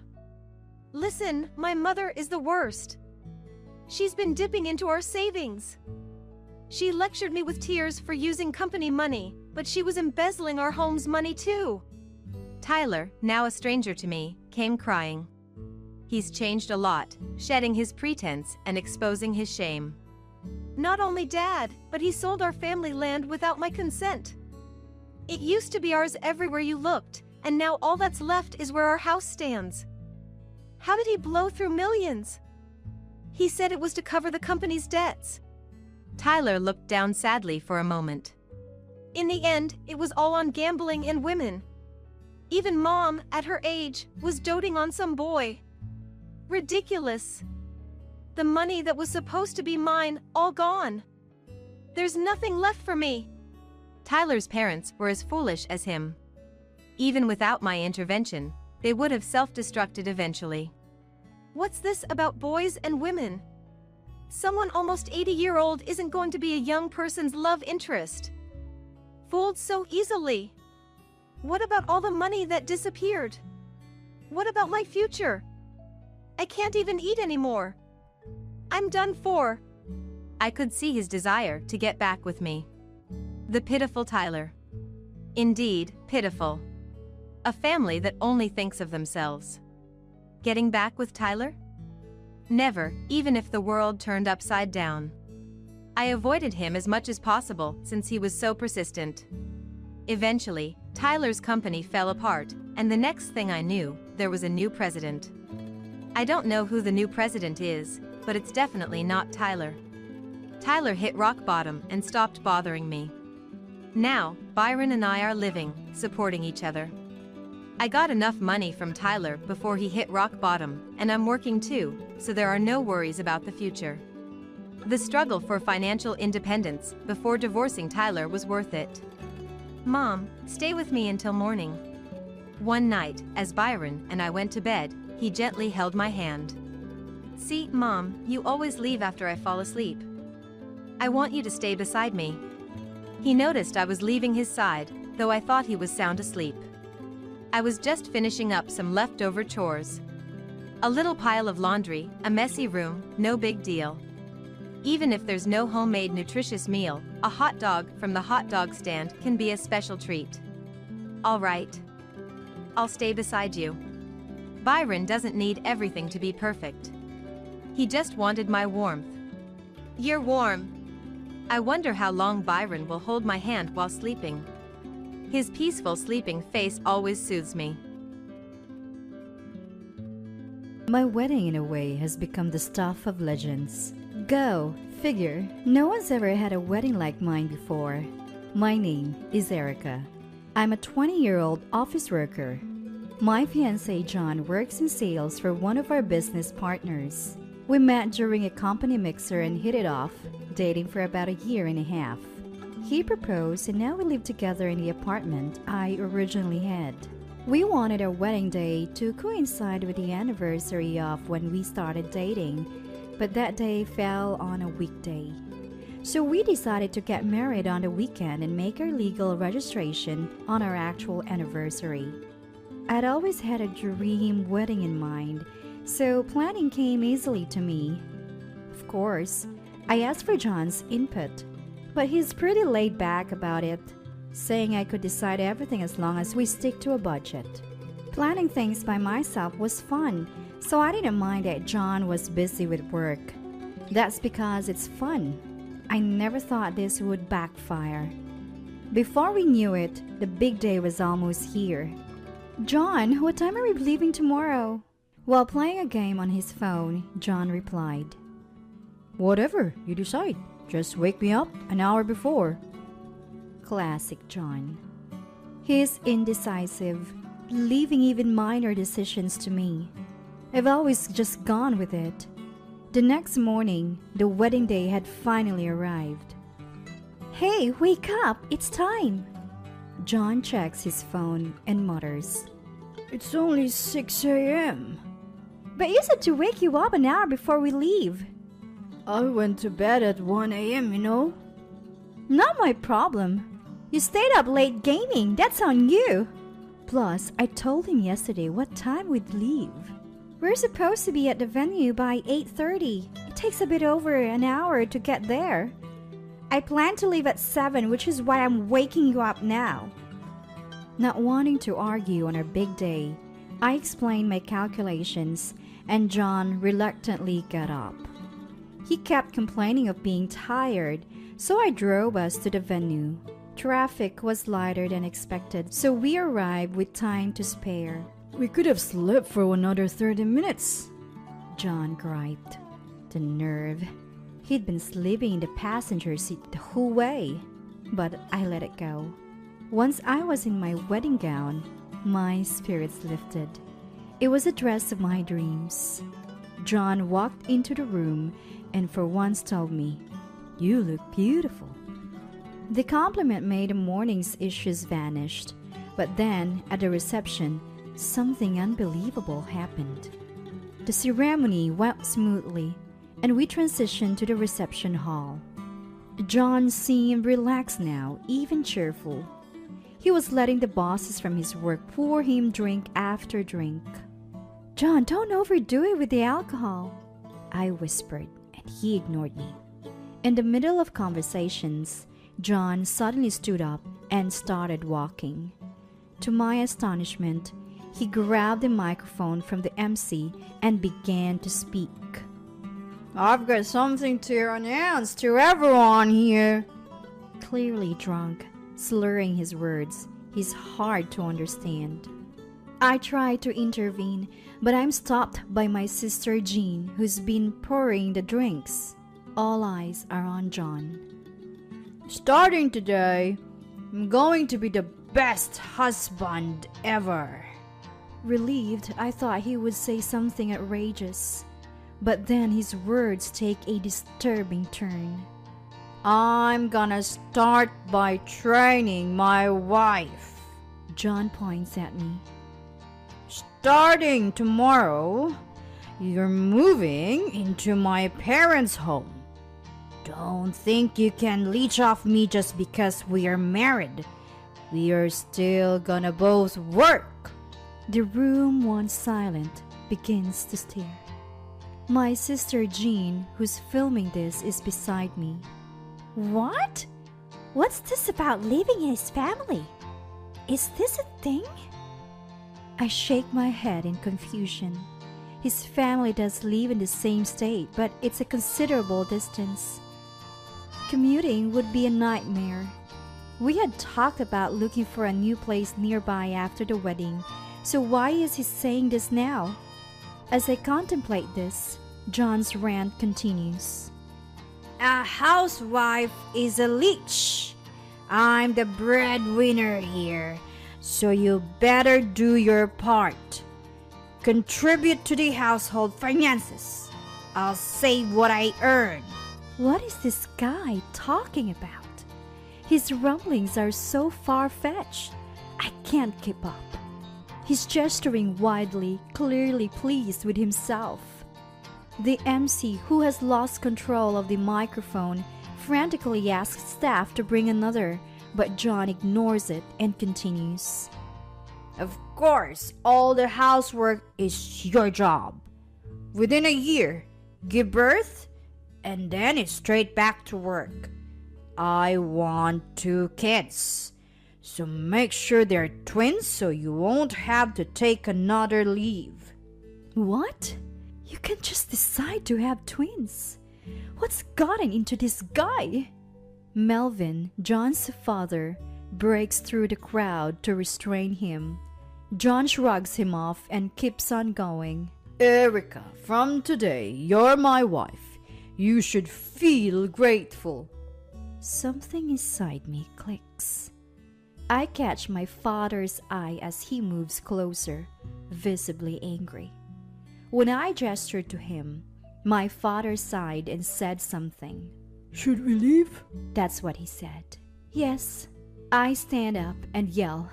The wedding reception is canceled. It's just a social gathering now. The room falls silent once again. I apologize to my guests and leave. My guests follow suit, exiting the venue one after another. Finally, a flustered John realizes the gravity of the situation. As I finish changing in the dressing room, a pale-faced John comes rushing in. Erica, what about the reception? What? Didn't you hear me say we're calling it off? I shot back coldly, and Melvin, who had followed me, started apologizing. Mom, or Jillian as she's known, was also saying sorry while sobbing her eyes out. Melvin and Jillian had always been super friendly and considerate whenever we met. I suspected they were in on this whole living together fiasco, but seeing them like this, it seemed more like John's doing. So I told both parents to stop apologizing. Look, no offense to Melvin and Jillian, but let's pretend this marriage never happened. The one who responded was John. Why? I had to smirk. He thought I'd marry him after he said something like that. Why? You're asking me why? Isn't it more bizarre that you've even considered cohabiting after saying such a thing? Thankfully, we haven't filed the marriage papers yet. Dodge a bullet there. No need for a divorce record. Later, we agreed to discuss things further, and I went back to my parents' house. A week later, John and my in-laws came over. John seemed less arrogant than before. As soon as he entered the room, he offered a deep apology. I am really sorry. But neither my parents nor I had any intention of forgiving him. John still seemed to think we were getting married, which was questionable at best. Today isn't about deciding whether we're going ahead with the marriage. I said this, and John looked puzzled.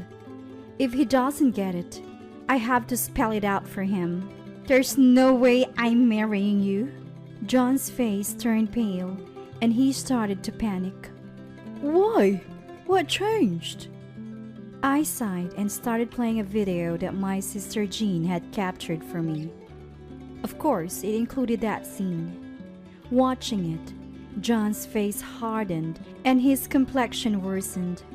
He clearly didn't mean to say all he had. When the video was over, John started speaking, visibly shaken. I was trying to show some manliness. Cut him off. Manliness? This? You think this makes you a henpecked husband? If he thought being henpecked was manly, he had it all wrong. Let's say, John, you made big bucks, and I didn't need to work. Then playing the handpicked husband or doing housework would be fine. But that's not the case, is it? I earn more than you do. You've even failed to contribute to household expenses before. John seemed to shrink more and more. Why the sudden talk about living together anyway? That never came up before. Cornered by my momentum, John finally spoke in a small voice. I was told that the start of the marriage is crucial, so I wanted to make a manly declaration for a smooth life ahead. Growing even more irritated by his barely audible voice, I pressed him again. Told by who? Lowering his voice even more, John spoke up. The guys on the internet forum said, you've got to avoid being a henpecked husband before your wife looks down on you. Internet forums? Really? I couldn't believe it. Listening to complete strangers and then messing up your life because of it? Both my parents and my in-laws were speechless. All I could do was sigh.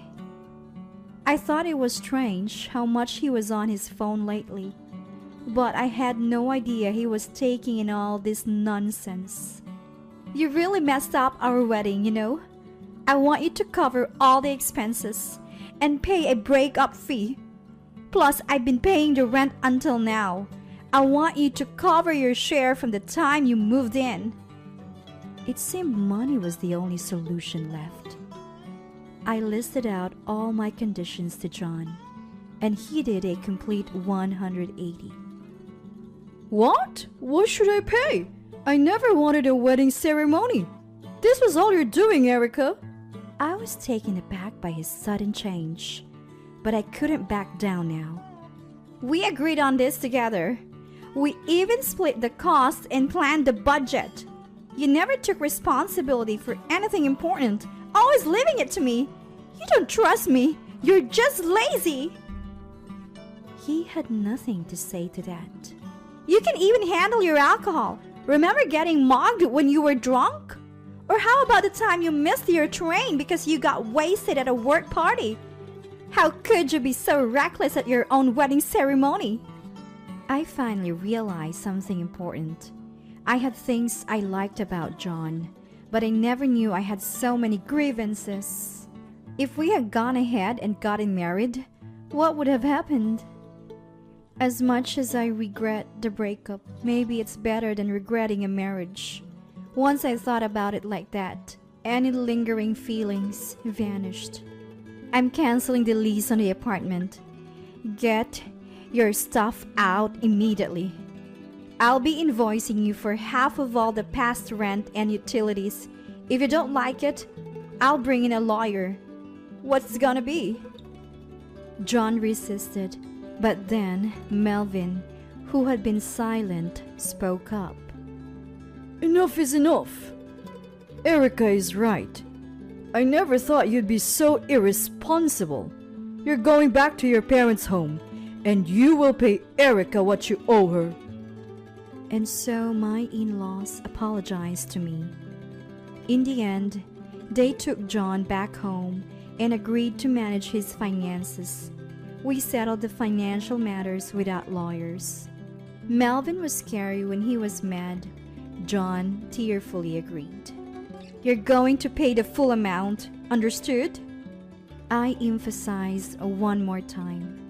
Later, I found out that John had returned to his parents' home, withdrew all his savings to pay me, and even sold some of his belongings to make up the difference.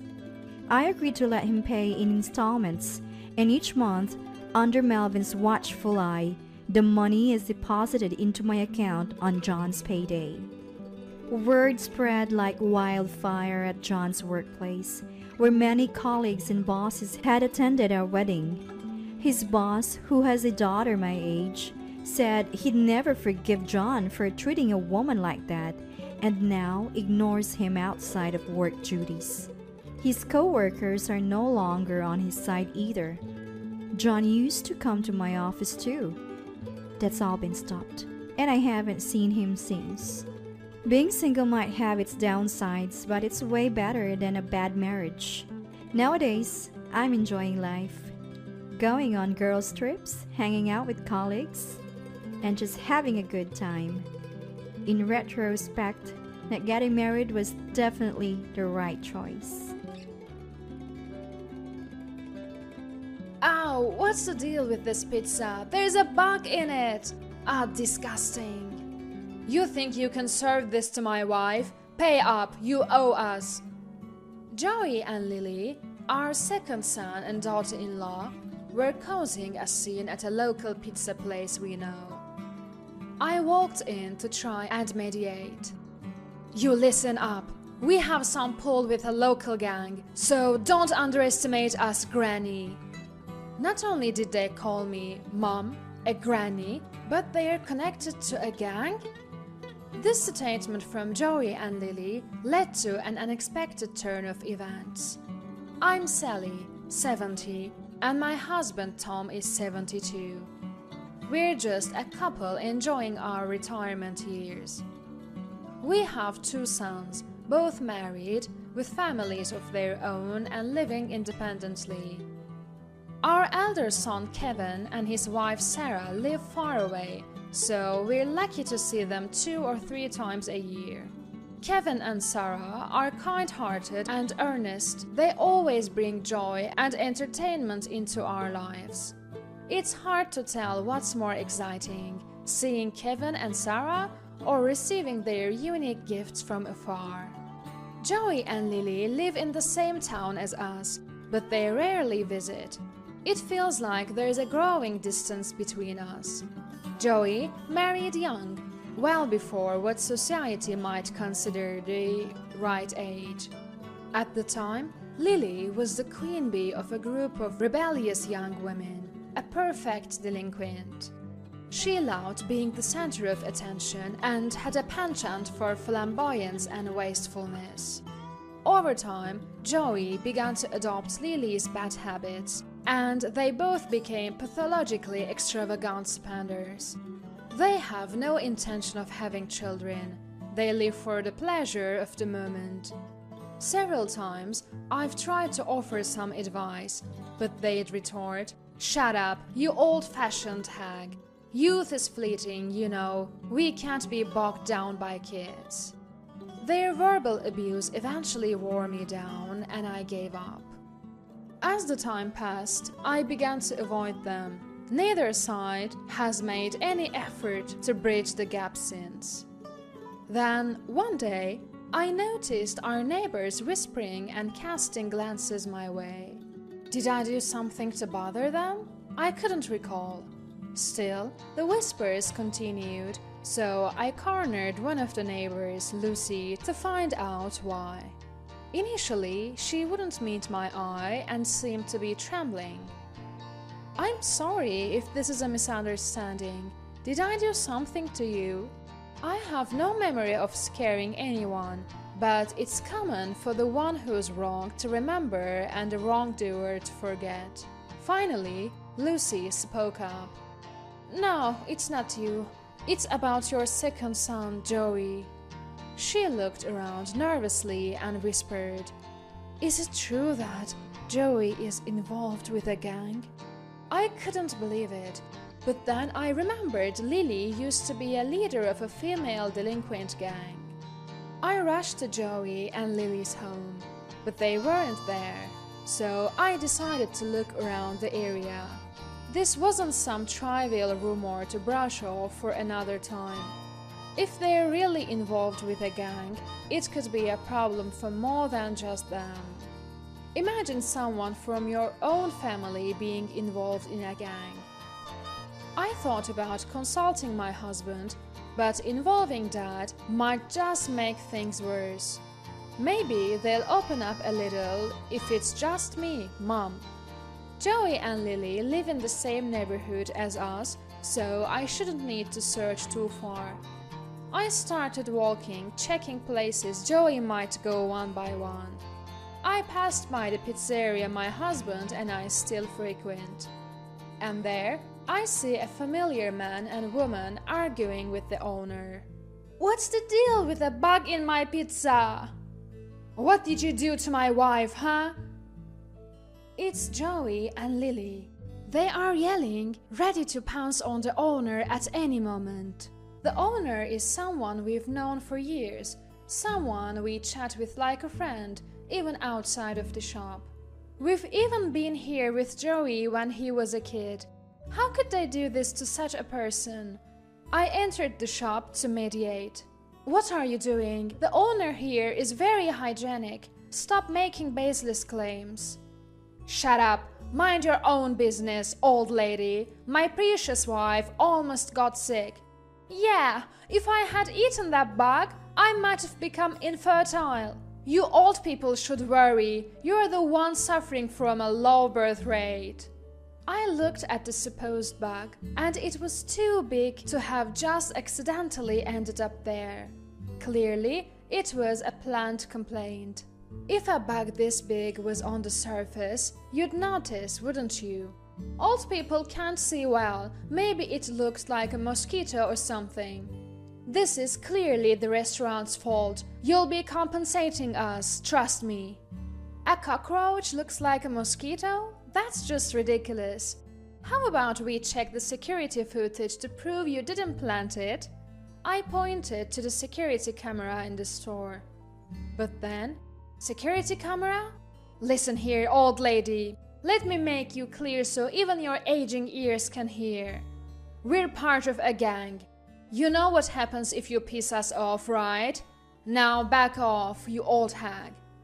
Calling her mother-in-law an old hag, stunned by her foul mouth, I'm caught off balance and pushed by Lily. I stumble back and hit my back on the table. I end up sitting on the floor. Lily looks down on me, laughing. Joey, without intervening to stop his wife or help me, says, "Grandma, this is hilarious, ha ha ha," and continues to laugh so hard he says his stomach hurts. Don't think your little security cameras can't do anything. We could shut down this old dump anytime if we wanted to. You keep saying we, like we're supposed to be scared. In these challenging times, even gangs have to lay down. Joey and Lily should know better. Still, they wave the gang threat around like a flag, ignoring any reasoning from us. So, be ready with the compensation money. We'll be back to collect, Joey says, before throwing 2 untouched pizzas on the floor and leaving the shop. Both our sons are in their 40s. Kevin has grown into a responsible adult, but Joey's mental age seems to be stuck in his rebellious teens. Maybe it's my fault for not raising him right. I try to raise both brothers equally, but I feel terrible for the pizzeria owner. At the same time, I feel ashamed to have unleashed such a person as Joey into society. The owner kindly helps me stand up and offers me a chair. Despite being the victim, the owner shows concern for my well-being. I apologize for Joey's behavior and urge the owner to report the incident to the police using the security footage. But the owner refuses. If they won't, then I ask for a copy of the footage to report it myself. Yet again, the owner advises against it, citing fear of Joey's supposed gang ties. If that's actually true, if the store is destroyed, it's still good. He wants to avoid only the damage to his family. The pizzeria is a husband and wife operation. He can rebuild the store, but he can't get it back after something happens to his wife. There is no substitute for his wife. Besides, many people have actually witnessed Joey and Lily with people of bad behavior. The rumor that Joey has gang connections is gaining credibility. I'm shocked to learn that there are other witnesses to this behavior, not just the shop owner. Before meeting Lily, he was just an average guy you'd see anywhere. Joey has been stirring up unease in the town, and I'm sorry for that. I've apologized multiple times. It's not the first time we've been threatened either. We've been extorted for money repeatedly, and we've even been harassed. Someone even dined and dashed at our place. Though we thought installing security cameras would deter them, Joey and Lily seem unfazed. This has made us wonder if they're actually involved with a gang, and we are scared of potential retaliation after filing a police report. We had noticed the cameras, but didn't realize they were installed because of Joey's wrongdoings. I offered to pay for today's charges and the dine and dash incident from my own pocket, but the shop owner refused. He's already an adult, even if he's my child. He is too old for me to clean up his mess. If there's a claim, it should come from him, the shop owner says, giving a wry smile. Acknowledging the shop owner's feelings, I knew I had to discuss this with my husband. But when I did, no good ideas came to mind. My husband blamed himself for not being more responsible. The discussion always ends at, "Where did we go wrong in raising him?" and goes no further. Rumors have been circulating in the neighborhood that Joey and Lily are often seen with a bad crowd, day and night. We've even become cautious when taking out the trash.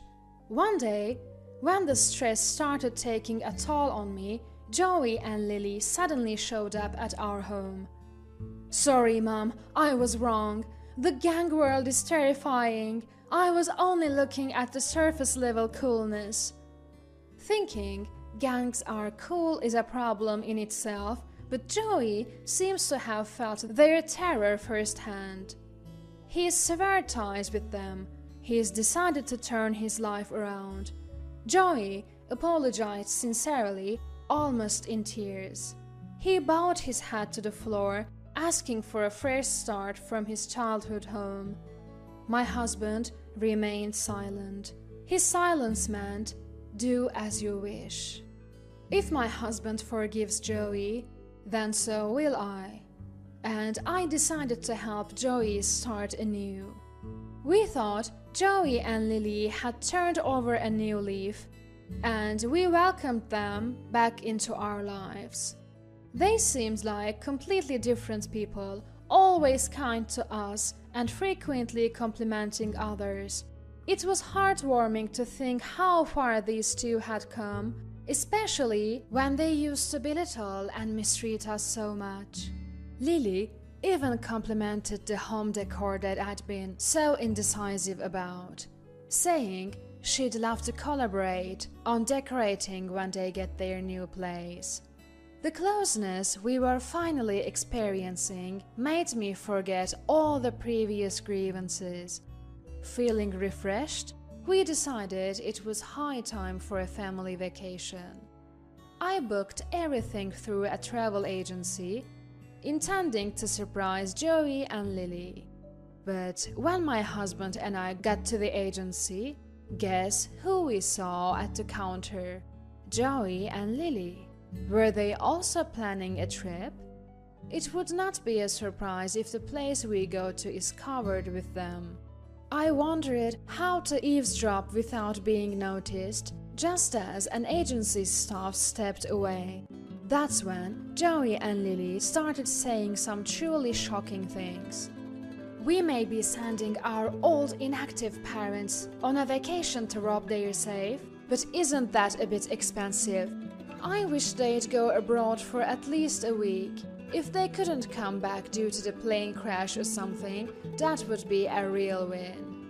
Think of it as a parting gift from the departed. We'll make dozens of times the cost of the trip." They were planning to rob our safe while we were away. Sure, if Joey gives me a trip as an apology for the trouble he's caused, I'd go on it with my husband, no questions asked. What's more, you're incredible. The word gang freaks everyone out. Right? When you act like a delinquent, you mingle with all kinds of troublemakers, but gangs are in a league of their own. That's why I thought it would be effective. You're amazing, my wife. And with that, he spilled the beans on what they had been up to. Joey and Lily had lied about having connections with a gang. They were so confident that scaring people this way would keep them from reporting anything they did. Joey then called me.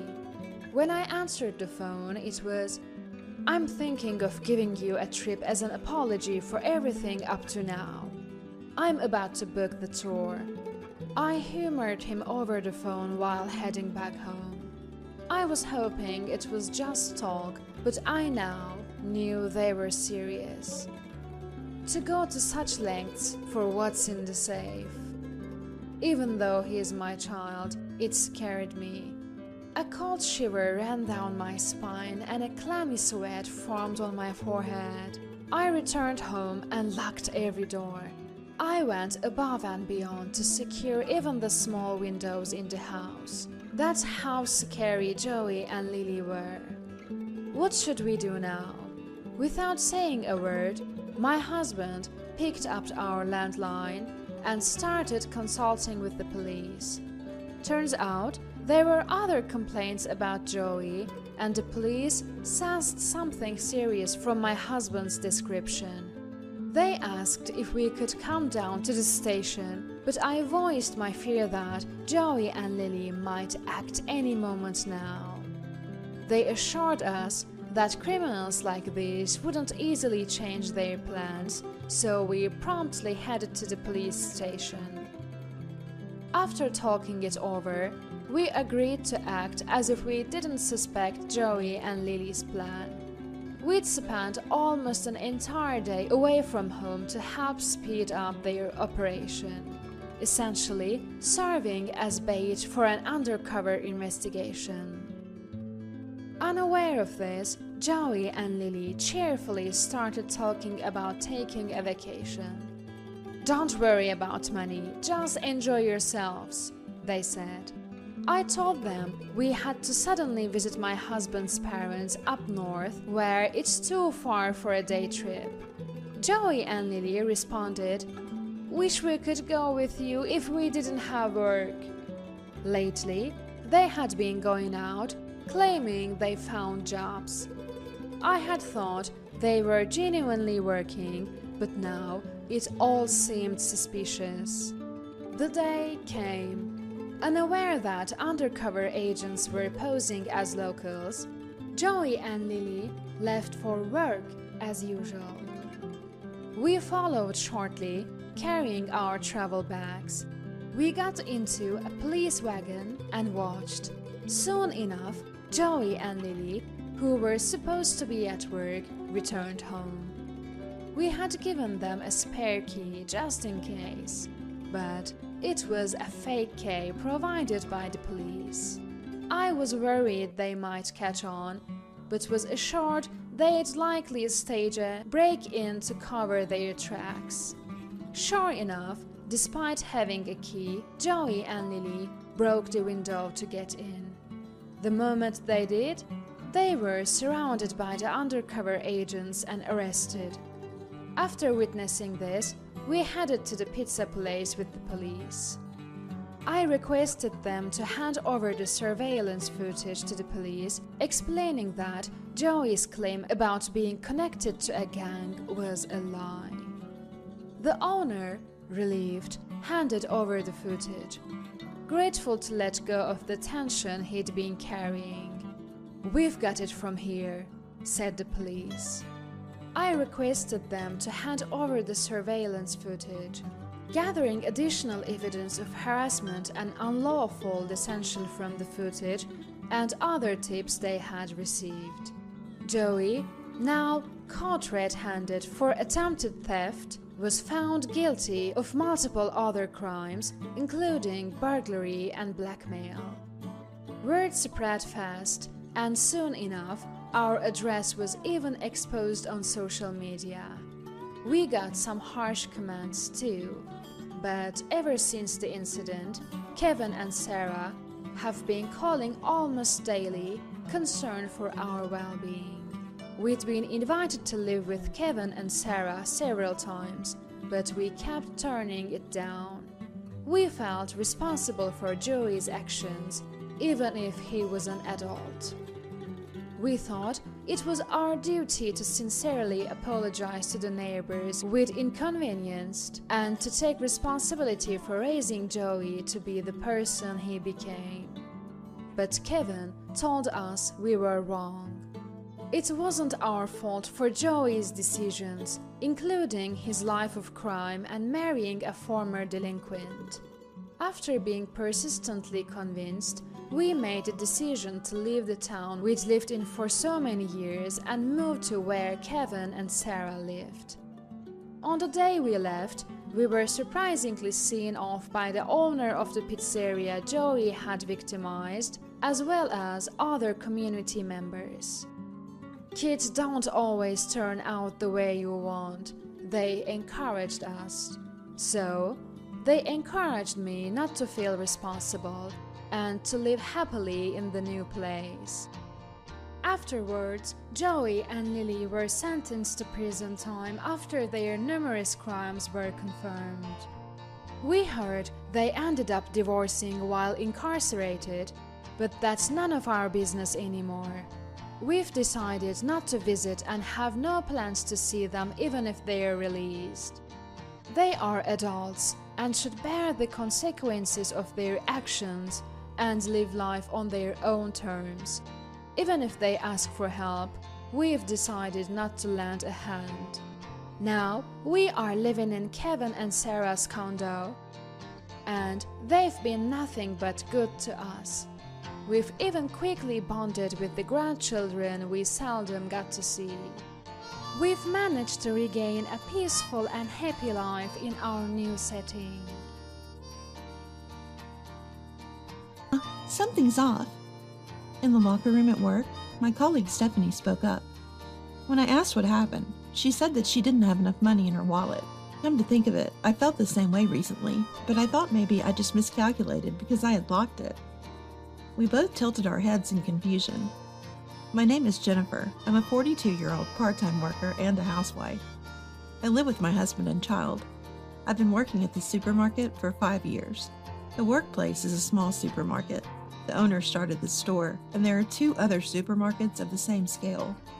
There's a separate store manager, so the owner isn't always around, but he's a friendly guy who sometimes comes in to greet even the part-time staff. Since the store is small, everyone knows each other's faces and names, and part-timers generally get along well. Stephanie, who joined around the same time as I did, is a year younger, and we became close after discovering our kids are in the same class. We started our part-time jobs around the same time, and now we even go to cafes and take our kids out together. The other day, Stephanie and her child came over to play, and the kids were engrossed in their recent favorite role-playing games. "I'll have this, please. That'll be $10. Watching the kids play like this always warms my heart. One day, a cute woman named Amanda joined our workplace. She's 32 years old. She looks younger than her age and is quite cute, so she's popular among the male employees. At first, we thought Amanda was a nice addition to our team, but that changed within a week.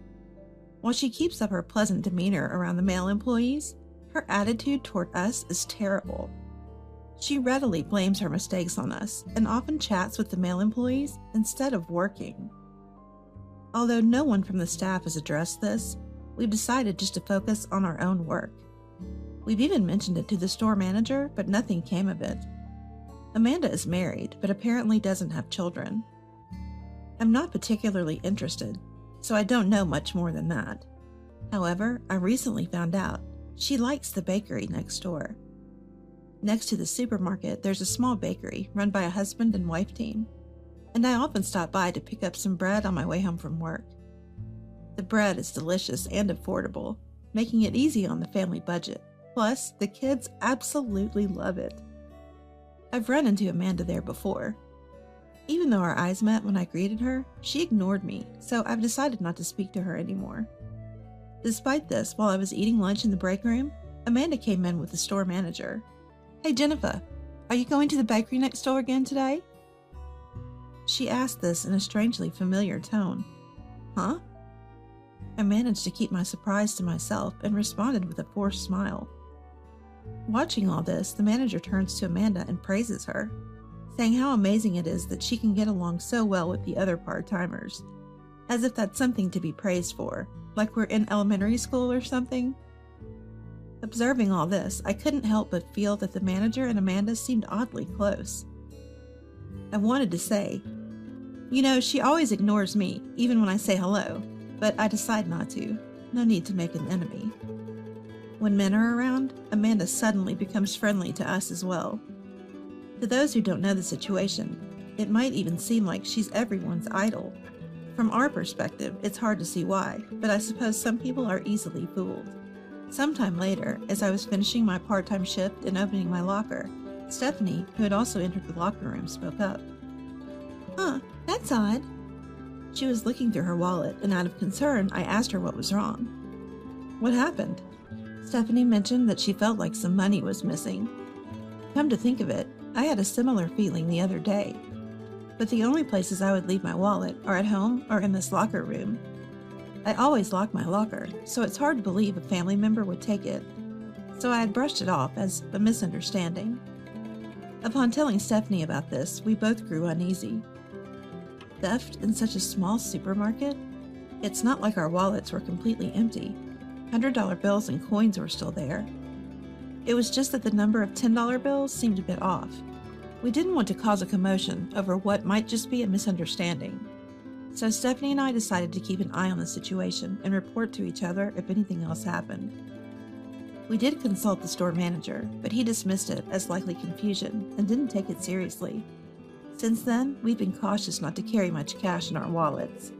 Exactly 1 week later, as my part-time shift ended, and I headed to the locker room with Stephanie, I had the distinct feeling that something in my locker had been moved. Upon checking my wallet, just as I suspected, the $10 bills were missing. Stephanie hastily checks hers and reported the same. It was also a Wednesday last week.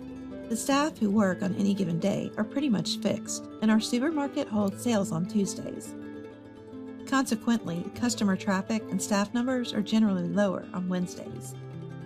The people who work on that day are Stephanie, Amanda, the store manager, and a few male employees.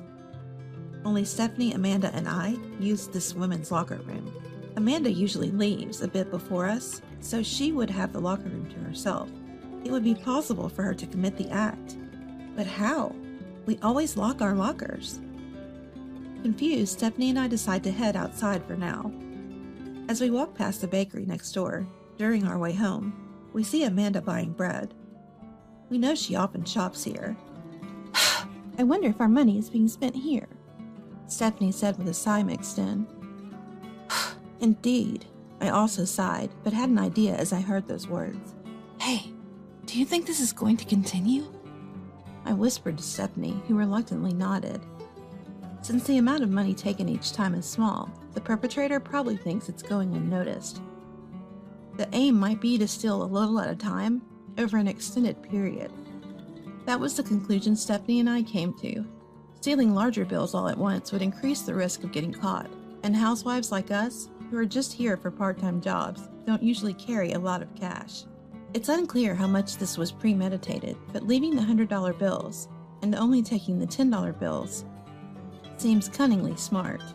Just to be sure, we consulted the police. Then I remembered that some kids who were engrossed in their pretend play had brought in toy money yesterday. The toy money was surprisingly realistic. You'd think it was real if you only took a quick glance. I shared the plan I had come up with to Stephanie. Jennifer, that's a great idea. Stephanie immediately agreed, and we began to set our plan into motion. We started taking action towards our plan, and a week later, after finishing work, we headed to the locker room. The first thing we checked upon opening our lockers was the contents of our wallets. Just as I thought, it's reduced again. The 4 $10 bills that should have been there had reduced to 3. Stephanie, who had entered the locker room with me, also checked her wallet and looked in my direction. 2 of my $10 bills are missing too. We exchanged glances and wore sly smiles. After getting our things, we hurriedly left the supermarket. Our destination was the bakery next door. As expected, Amanda was shopping inside. When we entered, Amanda looked at us and ignored us. Business as usual. We did some shopping while keeping an eye on Amanda's actions. She hurried to the cash register to check out, and we got in line behind her. Then the cashier who was handling Amanda's payment made a troubled face. "I'm sorry, but you can't use this money." The clerk said this to Amanda with a puzzled look. "What? Why? I'm a regular here. Hurry up." Amanda yelled at the clerk. Behind her, Stephanie and I started a conversation. "Speaking of which, I left that toy money the kids were playing with in my wallet yesterday." Upon hearing this, Stephanie also said, "Oops, me too. Kids that age really want to use the real thing, don't they? Of course, the money was just toy money, but I did lend them the wallet." At that moment, I didn't miss Amanda's body reacting to our conversation. The clerk, perhaps not wanting to embarrass Amanda, was indirect at first, about not being able to use the money she had offered.